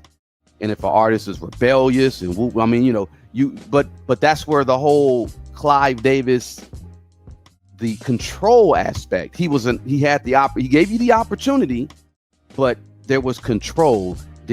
Clive Davis could make stars, but he was known for his opinions, strong opinions about songs. He made slaves. Yeah. Kelly Clarkson disputed in his memoir, he showed like how some artists saw his involvement as control, not guidance. Yeah. So, Kelly Clarkson publicly said she felt misrepresented and bullied, while Clive Davis said that he stood by his account of their like creative differences or whatever, Pretty much when Clive said creative differences, mainly what he said is bitch, I got a deal. Shut the fuck up, sing the goddamn song. Do as I say. And I'm gonna handle this business here, or we can rearrange your future. Oh my God.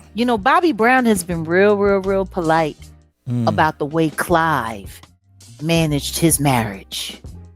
I ain't think of it like He's that. been real polite. And that's part of the reason, honestly, why I have such a big problem with Brandy. Because she just won't tell the truth about what happened that day. She won't tell the truth, no matter what. Like, and I get it. These people are afraid. They're afraid of what the industry is going to do. I get it. Trust me. I think that's the other thing that people have a problem with when it comes to me. They're like, if the industry is as dangerous as you say it is, Jag, why did you speak up? And all of the speaking up that you've been doing, if it was real, why aren't you dead? Do you know how many times have we heard people say that? Yeah, plenty of times. Why isn't she dead by now? Yeah, plenty of times. And I keep trying to tell them it's because of God. God and God only, y'all. I'm going to tell y'all right now, and I'm just going to say this here. I heard it come from Shaka Khan. Whitney said that her life was in danger and that Clive was trying to kill her. Shaka Khan said that one day while she was drunk. We were at an event. I've never said it this blatantly before. Clive is dead and Diddy is in jail. I'll say it now.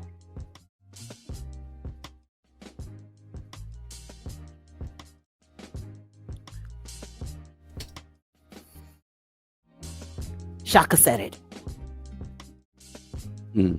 So Brandy's full of shit. And Ray J is a piece of shit. And that's why I have the attitude about them that I have. Because for Shaka to be able to blurt that out while she was drunk. Because I don't know if anybody knows, but Shaka was sober. She was stone cold sober up until Whitney passed away and she relapsed. Damn, bitch. Oops. Oh no, it's not a cut it out. I'm dead ass serious. I'm talking about cut it out. I'm dead ass serious. Like, I don't think y'all understand. Oh no, somebody said it cut out. What do you, Jag? Your dyslexia. Yeah, it's my dyslexia. You know my dyslexia. I was about to say, what it cut out. Cut it out. No, it cut out. You were saying something and it cut out. I heard you, but maybe you need to repeat. Jag ready to rumble. Let's get ready to rumble. What do you mean cut it out? No, it says it cut out. You cut out while you was talking, Jazz. Come on, baby, Jag. Jaguar, you funny. She ready to rumble, baby. Slow it down, baby. I think I said it once.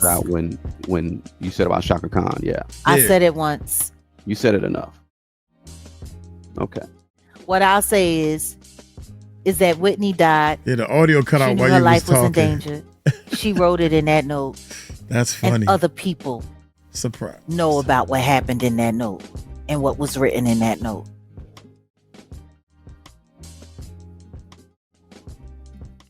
Why don't y'all think Brandy ain't never gonna be honest? Has Brandy ever been honest? It's real simple. She could just say what was in the note. It was a private note between me and her. She says she never intends on disclosing it, right? Something like that? Yeah. Surprise. Like Tyler Perry. I'll go do the deposition. Just don't ever ask me if I done anything gay or if I'm gay. Why not? Because if you're not gay, it shouldn't be a problem. It shouldn't be a problem. Somebody needs to do a spoof. I could see if we had In Living Color right now, and they did a spoof on the whole. How would those questions?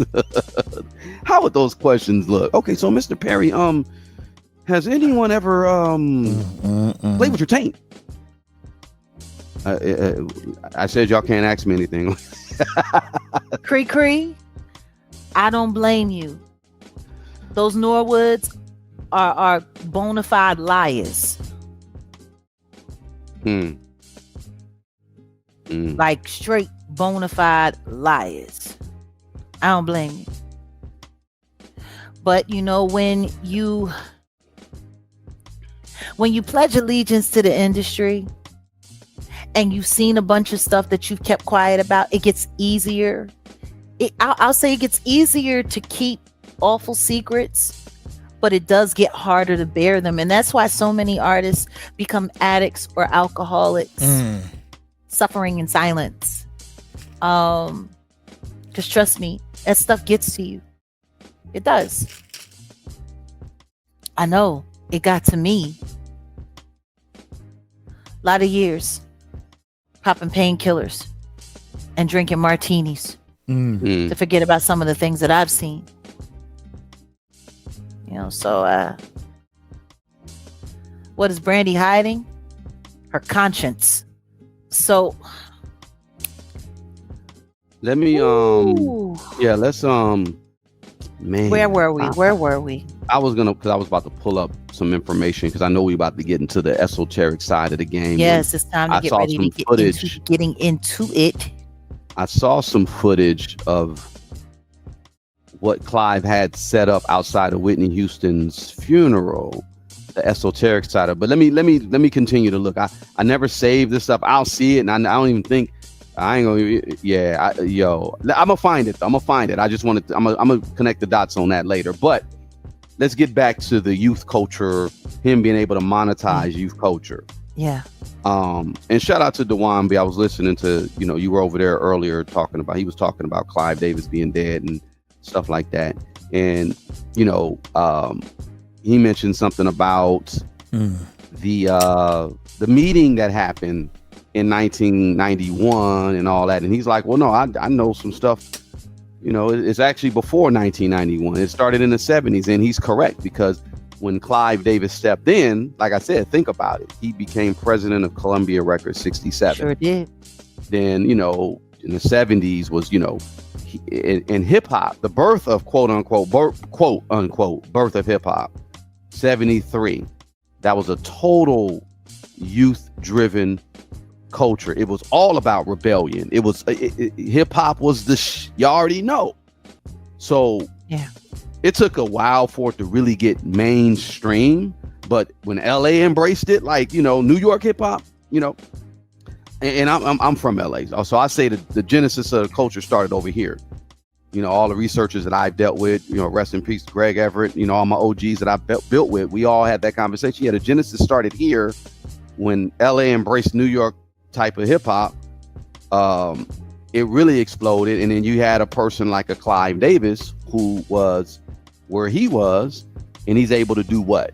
Bring certain attention to certain artists, certain movements. This youth genre was popping, and it really, let's say music wise, and it really take off into a win. Sugar Hill Gang. Let's just look at how it was done. Look at how it was look at how the whole plan was instrumentally put together. Like, for instance, they didn't let hip hop blow up and go full mainstream until they had their gatekeepers in charge. There you go. Exactly. Yep. Hip hop was fighting. It was fighting to break through. But once they had, you had Andre Harrell, Quincy Jones, they brought him in to do what? Vibe magazine. Mm-hmm. That took care of, the media side of it. That side. You know what tripped me out, man? All the people you naming are great at what they do and gay. Quincy Jones came out the closet for a little bit before he passed away. It's like, wait a minute. If you got a talent and you gay and you want to keep your gayness a secret, come join us and we'll show you how to do it. That's what I'm getting out of this whole music game, man. That's crazy. Quincy Jones, they brought him in to do what? Vibe magazine. Mm-hmm. That took care of, the media side that of it. Side, that side they of it, had all of their people. They had to get their appointees. Yeah, they had to appoint their. Yep. Yeah. Mm-hmm. See, all the people they trust. The big shakeup really was 92, 93 with Puffy coming to prominence with Bad Boy. That's why people are the conversation or the change the whole hip hop. It was already moving 20 years prior. I get where Dewan B was saying, and you can point it back to Mr. Clive Davis. Yeah. But I digress. Like I said, on so many different occasions, you had Clive on the West Coast. You had Leor in New York. You had Jimmy Iovine.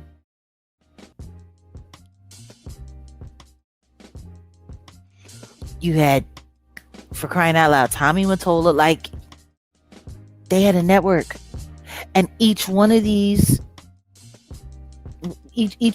Caucasian men had their black counterparts that they used to move stuff around, to move the pieces on the board. They all had their own boy.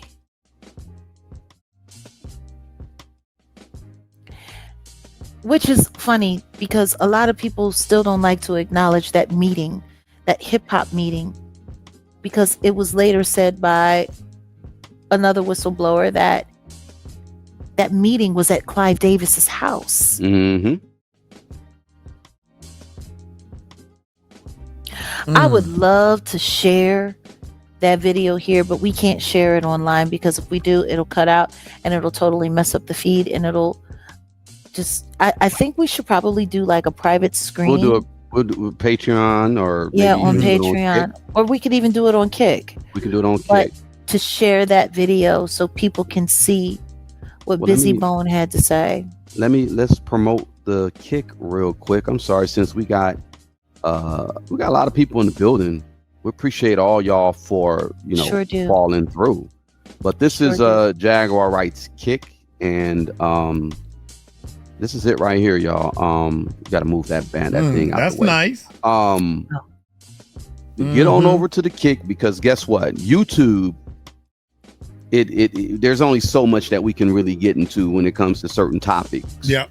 Just like someone just made the request, we do things like that over there on Kick. So just definitely sign up and put your notifications on, because we can get into deeper conversations when it comes to certain things over there. So yeah, go ahead, Jag. The Crazy Bone. Yeah, you were telling me about that Crazy Bone situation. The Crazy Bone conversation.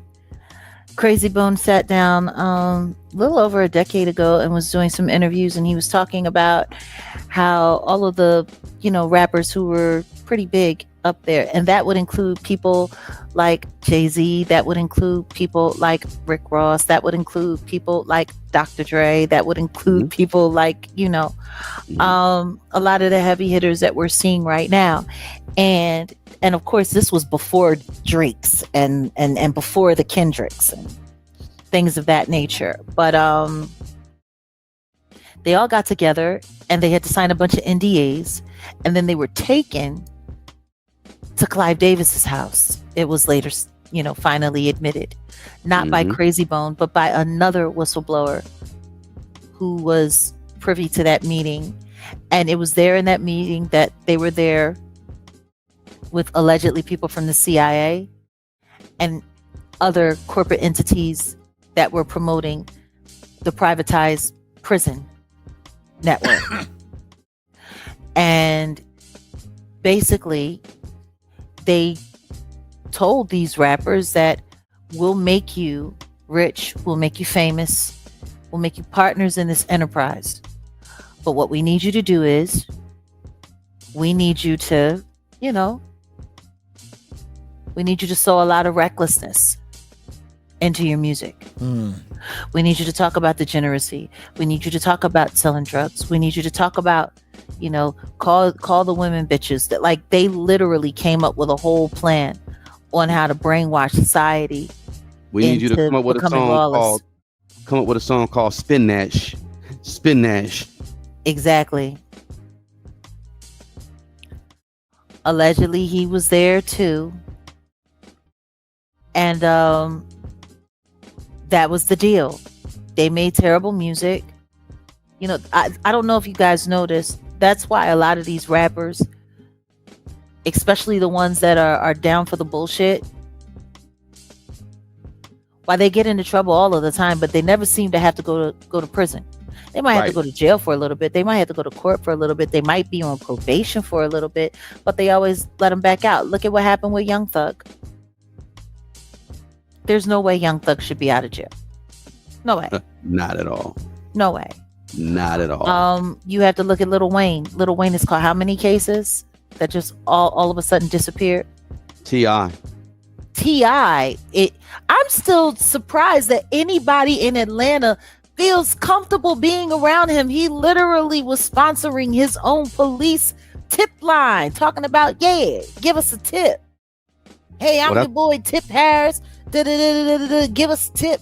Keep the neighborhood safe. While he's running around with like damn near a crate of rifles with silencers. I don't understand. That is why they call Atlanta Ratlanta. They forget. Remember I-20, the rapper I-20. I believe he was a federal informant or something. He was down with DTP and Yeah. Anyway, I don't want to digress too far off into No, but let's just be honest. That's what they got going on. And now they don't just use rappers anymore, because the truth is, with AI doing what it's doing, they're able to shut a whole lot of shit down musically and just manufacture it how they see fit. That's why they got bloggers. That's why they have streamers. I don't know if nobody's noticed, but being a streamer today is like the equivalent of being a rapper in the early 2000s. Yeah, side note, I was just planning some stuff for my folks, my little nephew doing some things, and the Kick streamer Adrian Broner, Dean the Great, he had Big Meech and Lil Meech on there. Just kicking it. I was like, wow. And people sit there and you're watching it for hours. I'm like, I don't get it, but yeah, that is the new rapper, the new, like, it's, think about what I just said about Clive Davis's his ability to monetize the youth culture. I take Aiden Ross and Kick, they've already caught on. No, but that's what's so wild about Kai Cenat and his transformation into being this new boss bitch and his streamer university. Yeah. Like, he's literally gathering up all of the new agents for the game. Right. Like, people need to think about this. Like, a year and a half ago, Kai Cenat was running from the Shluminati. He was leaving and dipping out of parties, talking about how weird stuff was. Now all of a sudden he all down and staging interviews. Like, it's so funny because I've seen a couple of his interviews that were absolutely staged for his streamer university. It kind of makes me wonder about Armand, because I wonder if his rejection was staged. Because the second that he got rejected, he instantly went live. He started doing some live streaming about it, and then all of a sudden he started, I'm on Kick. I'm kicking it.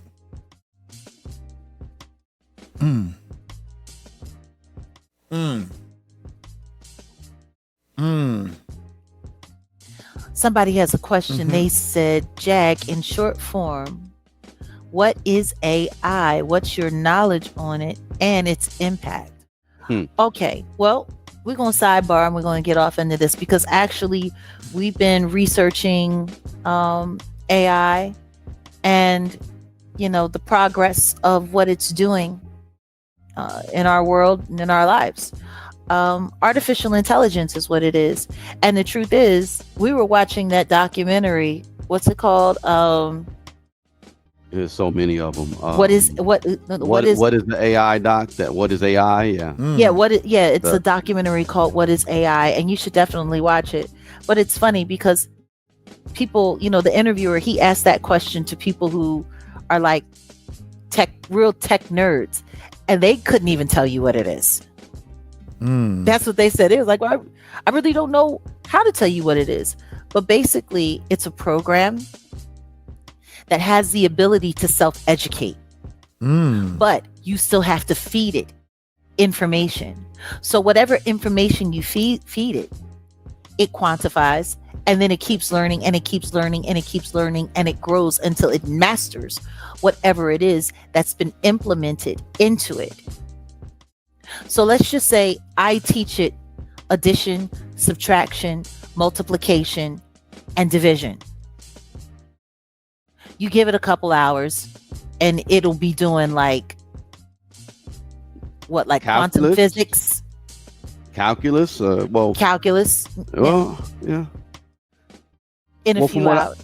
From what I understand, and the funny thing is they asked that question. Thank you, Star Sparkle 27, being a new member. That's what's up. I was gonna do a live. I just pushed it back to tomorrow because we had this fortunate or unfortunate event for those who Clive Davis being dead at 94.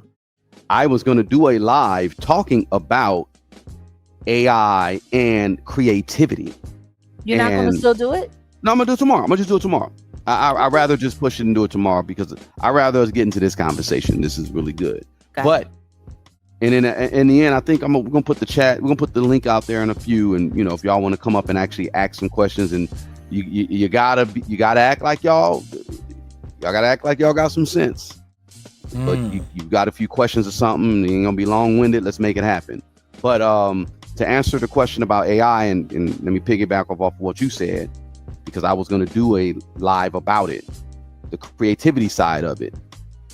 AI, artificial intelligence, it's basically a LLM, a large language model. And that basically is, like you said, the basis of it is this, Jag, just like how you said about the mathematical equations and stuff like that.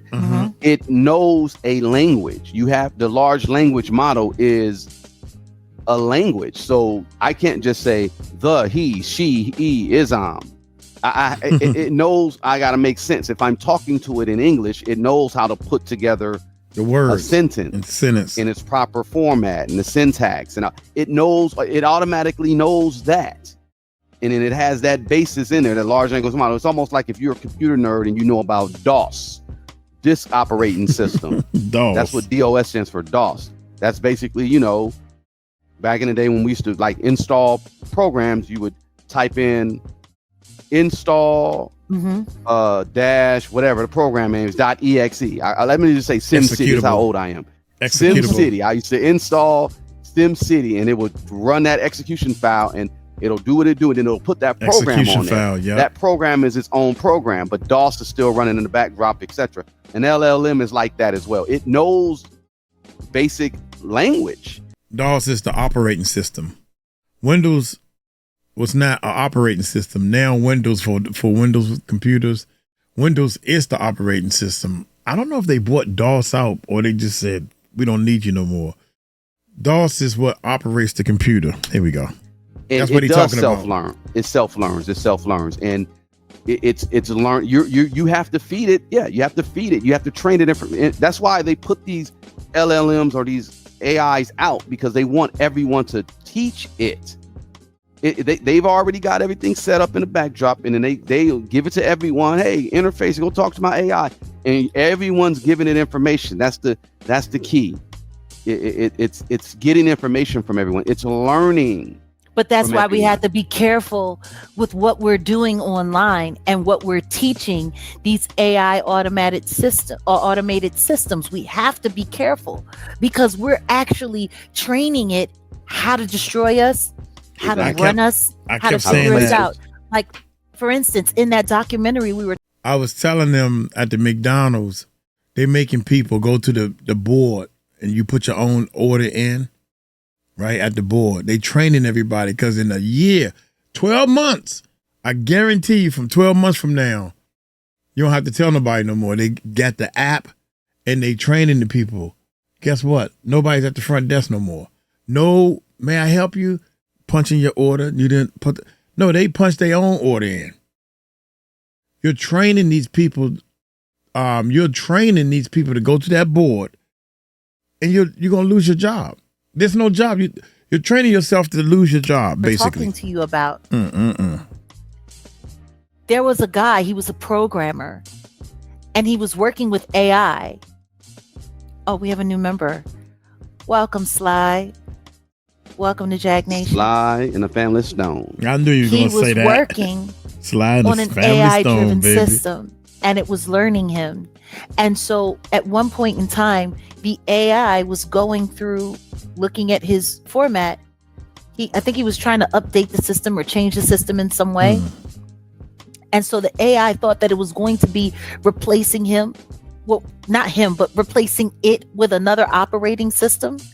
So the AI decided to go through all his data, all his emails, all his everything. And guess what? It found out that he was having an affair, the AI, through the emails. He had been going back and forth and he was cheating on his wife.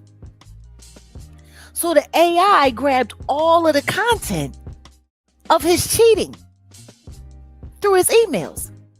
And then he showed it to the guy who was running the operating system and said, yo, bro, if you get rid of me, I'm going to drop a doc off to your wife and I'm going to expose you. Whoa. That's AI. How you gonna drop it if I pull the plug on your bitch ass? Oh, come on, they man. Don't need you for that. It's an email, dog. If you pull the plug on a computer, oh man, I can't believe you said that. Come on, Wolfgang. That's my man right there, Wolfgang.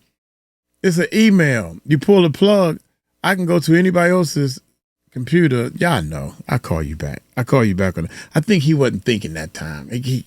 It's a brain fart. You know how you get a brain fart and you're not really thinking? I don't think he was thinking that time. So, come on, you pull the brain. My thing is, how you gonna drop it if I pull the plug on your bitch ass? Like, they don't need you for that. It's in the system. No. They got I know they got because they got AI LLMs that know how to like hide. Yeah, like these things. So it's not. Trust me, it's not the technology that y'all think it is. They just kick CERN back up. I want y'all to. We'll do a deeper dive into CERN. Yeah. And AI and gens. Yeah. Because I study all this. The Quran talks about gens. This is what we've been covering in our Patreon content. Yeah. Right now it's we kind of go back and forth between understanding AI, what it's doing. We're researching the data centers, how it's destroying and depleting our resources here, and then just the effects of what AI is doing, how much it's going to cost. Like we talk about all of these things, and we talk about that, and we talk about the Jeffrey E situation. So that's what we do over there on Patreon. So yeah, guys, feel free to kick it with you can kick it with us on Kick, or you can kick it with us on Patreon, which is Patreon /Jaguar Wright as well. Yep, Patreon.com Jaguar Wright. Yep. And if you're a member over there, Wednesdays and Sundays. Yeah. On Patreon. So we will be there this Wednesday. No question. Yeah. So anyway, back to our conversation. But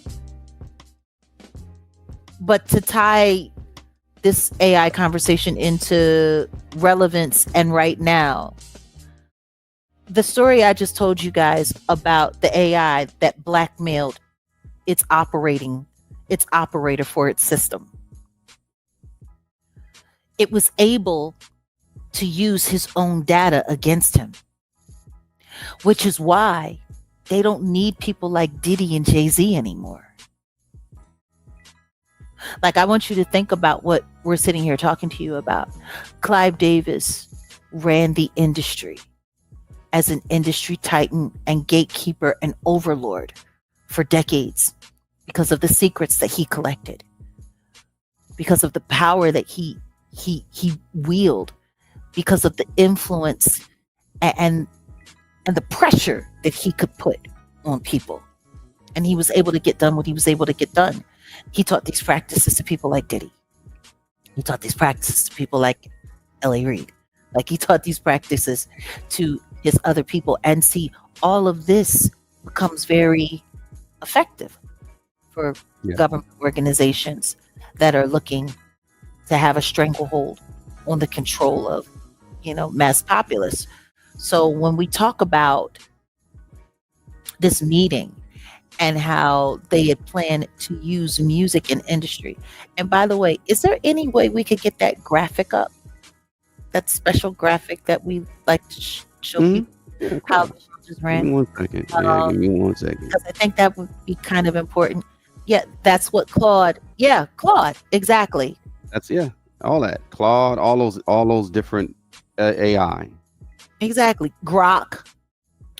You know, all of this. So you got to realize we've gotten to the point now where technology has taken over. So rather than having people like Clive Davis, having people like Leora Cohen, having people like Jimmy Iovine, having people like Rock Nation and their tactical team, having people like Diddy and all of that and their alleged government contacts. They don't need people anymore. Having people like Jeffrey E. You know what I mean? Mr. Steen, Mr. Easteen. They don't need that anymore because now they have a computer, like AI can do it. Like when you got people like SZA crying and carrying on.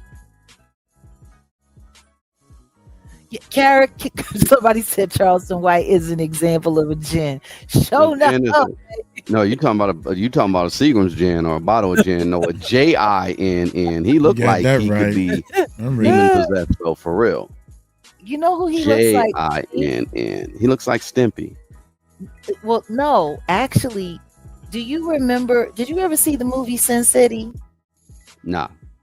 Okay, well, in Sin City, there was a character who was like a PDFer, and his father was like a big, powerful politician, real elite or whatever. And Bruce Willis's character was going after him, and he was saving the little girl and all of this. And then the little girl grew up, and then he came back.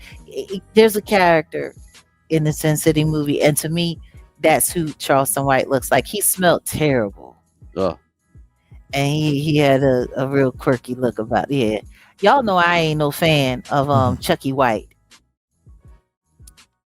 Ooh, Chucky White. Okay. So why you always playing hating on me? And this is so important. So, like, if you guys can see this image, by the way, guys, just to be clear, if just put a 1 in the chat for me, if you can see this image clearly. Yeah, if you're on your mobile device, it might be a little no, I see it. A little tiny, but you might need to just blow it up a little bit. White Pope, Black Pope. It pretty much gives you a little bit of the Maslow's pyramid version of how the world works and who runs what, and where everyone's at on what level. And you got at the base pyramid of world domination, control, government, and all that. You got at the bottom is actors, singers, sports stars, and media personalities. Okay.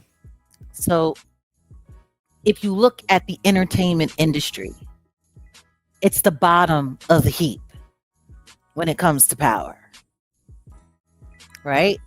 So you have these people to persuade the masses with distraction. Persuade you into buying fashions, persuade you into buying cars, persuade you into buying houses, persuade you into getting drunk, persuade you into getting high, persuade you into having unprotected SCX, persuade you into committing crimes, persuade you into taking a life, persuade you. Are you guys seeing how this works? So, all that being said, next up we have the world's elites and the governments. So notice all of your superstars and all of your celebrities and all of that.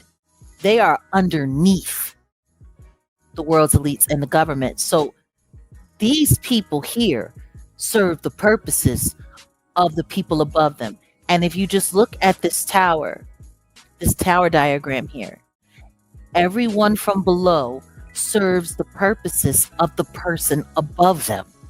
Am I explaining that correctly? Yes, you are. Okay. So the entertainers, your athletes, your media people, and I put churches as entertainment, please, in the entertainment zone. Yeah. as far as I'm concerned, these churches, I don't care what denomination you are, they are a part of the entertainment realm, as far as I am concerned. Oh man, yeah, Okay. I told you. So you have the entertainment realm fueling the purposes of the world elites and the government. And who are your world elites? Your presidents, your governors, your senators, your heads of law enforcement, your Rockefellers, your Roth, you know what I mean? Like your elite families, you know what I'm saying? Like, and then who are they fueling? You got your royal families, right? You got your Zionists, and then we have our Freemasons over here and our secret societies. And let's the Divine Nine and all them secret societies too. Let's not forget, the Greek, all you Greek letter people, y'all are part of these secret societies. And in my opinion, these are the people that organize how the control is dished out. Yeah.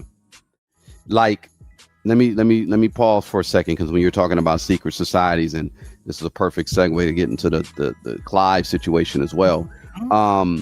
You got Rosicrucians, and shout out to them. I know a bunch of musicians who were, they were Rosicrucians. From what I see, they really, those brothers really care about, and sisters. Well, I don't know if it's sisters, Rosicrucians, but they really are like, it's like Rose and a Cross or something like that. They're really about Yeshua. They're really about Christ conscious or whatever you're going to call it, right? On the flip side, because the entertainment industry has a lot of Rosicrucians, and then you got a lot of people who are never heard of Rosicrucians. Followers of the philosophy of Thelema, and we were talking about Thelema is something that Aleister Crowley came up with. See, Rosicrucians have like order, and just like Muslims, they in order for you to pray, what do you have to be? Clean, right? You have to, you're not just going to go to God dirty, right? Right. That's what Aleister Crowley was known for. He was a filthy individual. He was dirty. He did all types of stuff, and he perverted the sex magic situation. And that's why, we got these Diddy parties and all that. That's all tied to Crowley. Exactly. The Diddy parties and all that. The Epstein, all that's tied to all of it. Crowley. But go ahead. So when we talk about secret societies too, I want y'all to, take that in consideration as well. Like, you got to think about all of these white parties that they had. You got to think about, like, even when you think about the frat parties, when you think about the frat parties and the sorority parties, the kind of stuff that looks like Hell Week. Why do they call it Hell Week? Like, think about this. Like, most of it is it's damn near professional sex work fueled with alcohol and pharmaceuticals. Well, about the Divine Nine stuff, when they have their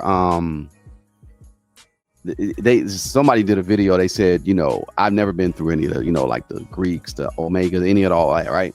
But they said they will sometimes they have men in there forcing other men to have relations. There's all kind of stuff they be doing in them situations. Now we talk about the white party. It's almost like a, what do they call it? Caligula, free for all. Shout out to Stanley Kubrick with Eyes Wide Shut. That's why I said Burning Sands. Yeah, Burning Sands. Burning Sands is a representation of that's a Kemetic reference, right? Dealing with Kemet, ancient Kemet. Yeah. So it's, there's a lot of stuff that's going on there. And what a lot of people aren't talking about is, the one thing they don't talk about when they talk about all these sex parties and these freaky parties and these epi parties and these Diddy parties and all of this stuff. They never talk about the power of the Kundalini energy. And see, if I'm correct, I believe Aleister Crowley was teaching a way to negatively harness that energy for dark purposes. Or am I off? No. He would do, okay. In ancient Kemet, they would have SEX in the middle of a field. Because why you think that? Because that what does that represent? That represents, you know, multiplication or fruitfulness and all that. It's, you know, there was a ritualistic thing though, and it was done for good. Crowley, he got to the point, he was so depraved, he was having sex with like sheep, animals, yeah. And they were, when they reached their climate, he was cut their throat, and he felt that was like, oh yeah, that's the, like, dude was weird. Yeah. That's the ultimate. I mean, listen to me. That puts a whole nother spin on Pop Goes the Weasel. Pop Goes the Weasel. I remember that. Pop Goes the Weasel. No, man. Pop Goes the Weasel. See, you start playing with all of that right there, you know. Kundalini is also rhythmic breath work. No, all of these things are connected. But once you take it and you push it to a whole nother level, like, people really don't understand, our chakra energy centers are high charged. You'd be surprised what you can do. You'd be surprised what human energy can do. Now you take all of that and you wrap that in sound. And understand something, sound is by far the most hypnotic tool that we have here on earth. Yeah, and you can't deny it unless you're deaf. You gotta hear, and everything is based on vibration when you really get down to it. Even if you're deaf, if the right vibration comes into contact with your matter will still absorb it. Yeah, you're gonna feel it. It will still absorb it. So that's why people need to understand why so many people, exactly like Marina Abramovich and her spirit cooking and her connection to the music world and the art world. Look at Michelle Lamy. Oh my God, that picture that I saw of her and Erykah Badu, bruh, like, no, for real. Like, hold on a second, I gotta pull this up. Go ahead. But low key, y'all, that's when it all really starts to come out. That's what these entertainers, once all that really start hitting the fan, even like I ain't even say once it all hit the fan, the e-files should let you know. The Jeffy, you know, the Jeff stuff, that should let you know. And that's just the tip of the iceberg. That ain't that. But this is what they do. This is what, and they don't want y'all knowing what they do. Hold on a second. So, what they do. That's the dopest. Shout out to DJ Quick, because Quick produced that. Yeah, and guess what? They just said it was Raphael Sadiq. I know they said it was. You know that was Quick. The Roots is dirty for that. You know that's Quick. That's Quick fingerprints all on that. That's how they do their thing, though. That they always been that way. Hold on a second. We're going to come back to this in just 1 second, because I just want to show you guys like what's real. What they do. I'm going to share this, guys, for you. Go ahead. Right? Do y'all see these images?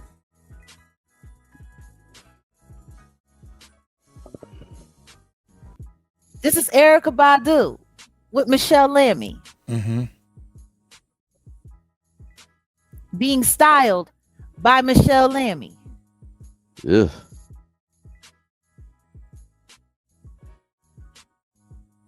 Hold on a second. Can y'all see that?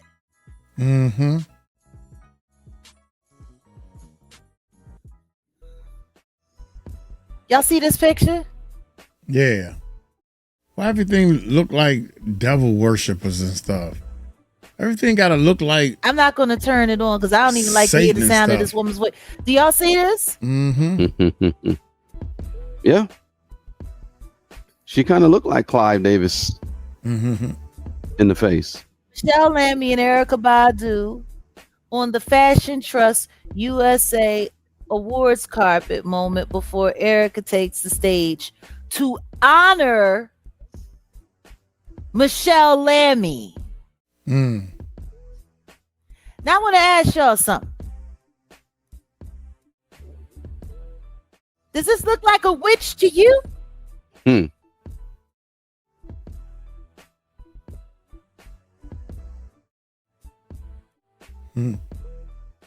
Yeah, the Balenciaga demons. Look negative. That's all I know.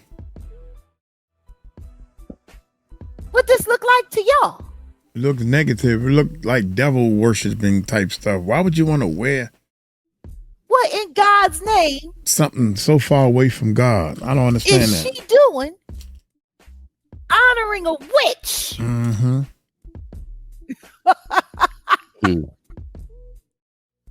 Now everybody sat there when I said that this chick was a witch. When I told everybody that she's a surefire witch.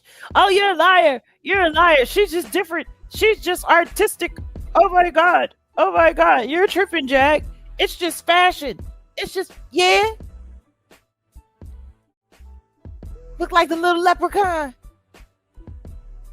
Bruh. You don't know the half. You don't know the half. Yeah. So yeah, I that's why I want people to see, because we need to get back to the diagram. Okay. Get back to the diagram. Get back to the diagram. Let's get back to the program. There you go. I just want to show y'all who these people be hanging with, what they be doing, how they be politicking. Okay. So, secret societies. And then we have these two very prominent families that operate more like a corporation than blood kin. We have the Rothschilds on one side, we have the Rockefellers on the other. Now, if you research any of these families, they are world conglomerate. Like, it's beyond family. Am I wrong? No. These people are at the head of some of the most prestigious financial institutions, learning institutions. They're there at every step of the way. Just pushing the world in the direction that they wanted to go. And yes, Cardi B, Kim Kardashian, and a good many other, including ASAP Rocky and Rihanna, all hang out with that witch.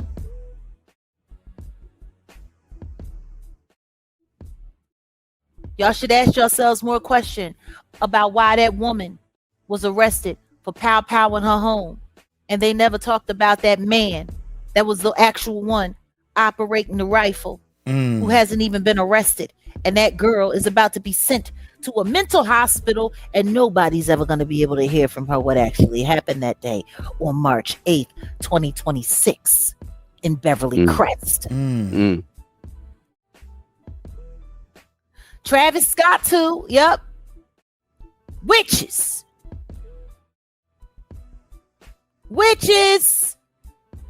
Okay, anyway, so you have the Rothschild and the Rockefeller families who operate, more like conglomerates, influencing world events, world order, especially when it comes to finance and all kinds of things. Now, let me say this about the Rockefellers, because I find this very interesting. Yeah, the Rockefellers, I guess the American iteration, because the family is linked back to Germany, 1600, 1700s Germany. And let's go down the path a little bit, because you know the royal family, they're Battenbergs. They're Germans. They're not even British. I know. They're not. They're Battenbergs. They're Germans. Anyway, I digress. I digress too, man. I'm gonna have to do a part 2 to this, because I'm falling asleep on this bad boy. I'm gonna have to do a part 2, man. This thing 4.5 hours long. Gotta give Uncle Mike a break. I'm 60, baby. Look here. Stay tuned for part 2. I'm gonna get on up out of here. Y'all take it light, take it slow. Tell them Uncle Mike told you so. Shh. Peace out.